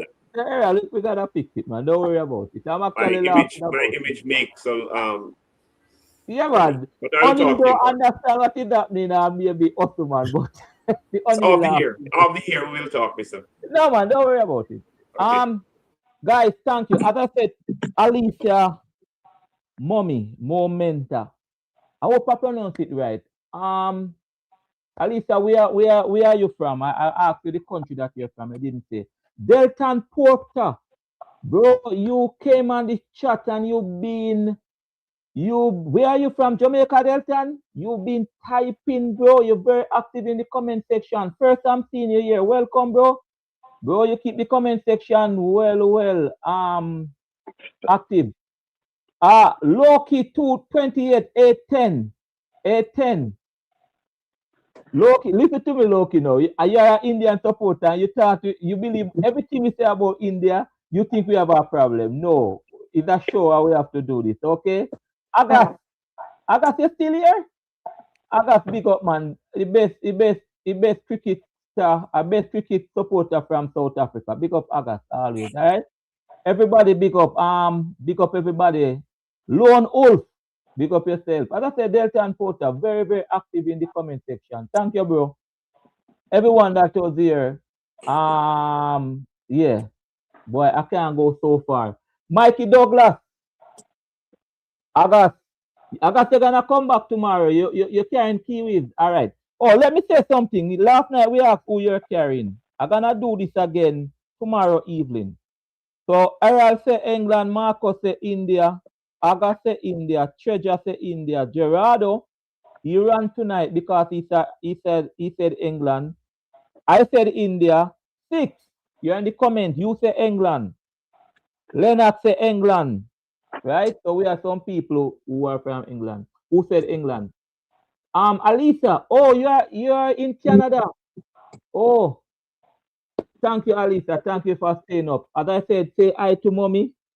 And the panelists say hi to and everything. Sir Era, resident analyst, thank you. O'Neill, thank you for coming by. Oh, where's Ottoman? Still here. People, Ottoman deserve a medal. Ottoman stay till the show done. Jeez. Ottoman is here tonight. Thank you for your contribution, bro. Marco Green, resident analyst. And Treasure, on the work, but still being here. All right, like up the live, people. Agassi saying that. Just Sam, but you always come around here so late. Where you come from, the community. Everybody, we here tomorrow night again. What is it? Friday night and then Saturday. And then Sunday, watch along, and then Sunday evening, long show. All right? See you. Take care. Panelists, thank you. Thank you so much. See you tomorrow evening. All right. Night. Everybody, take care. One love. Peace. We are out.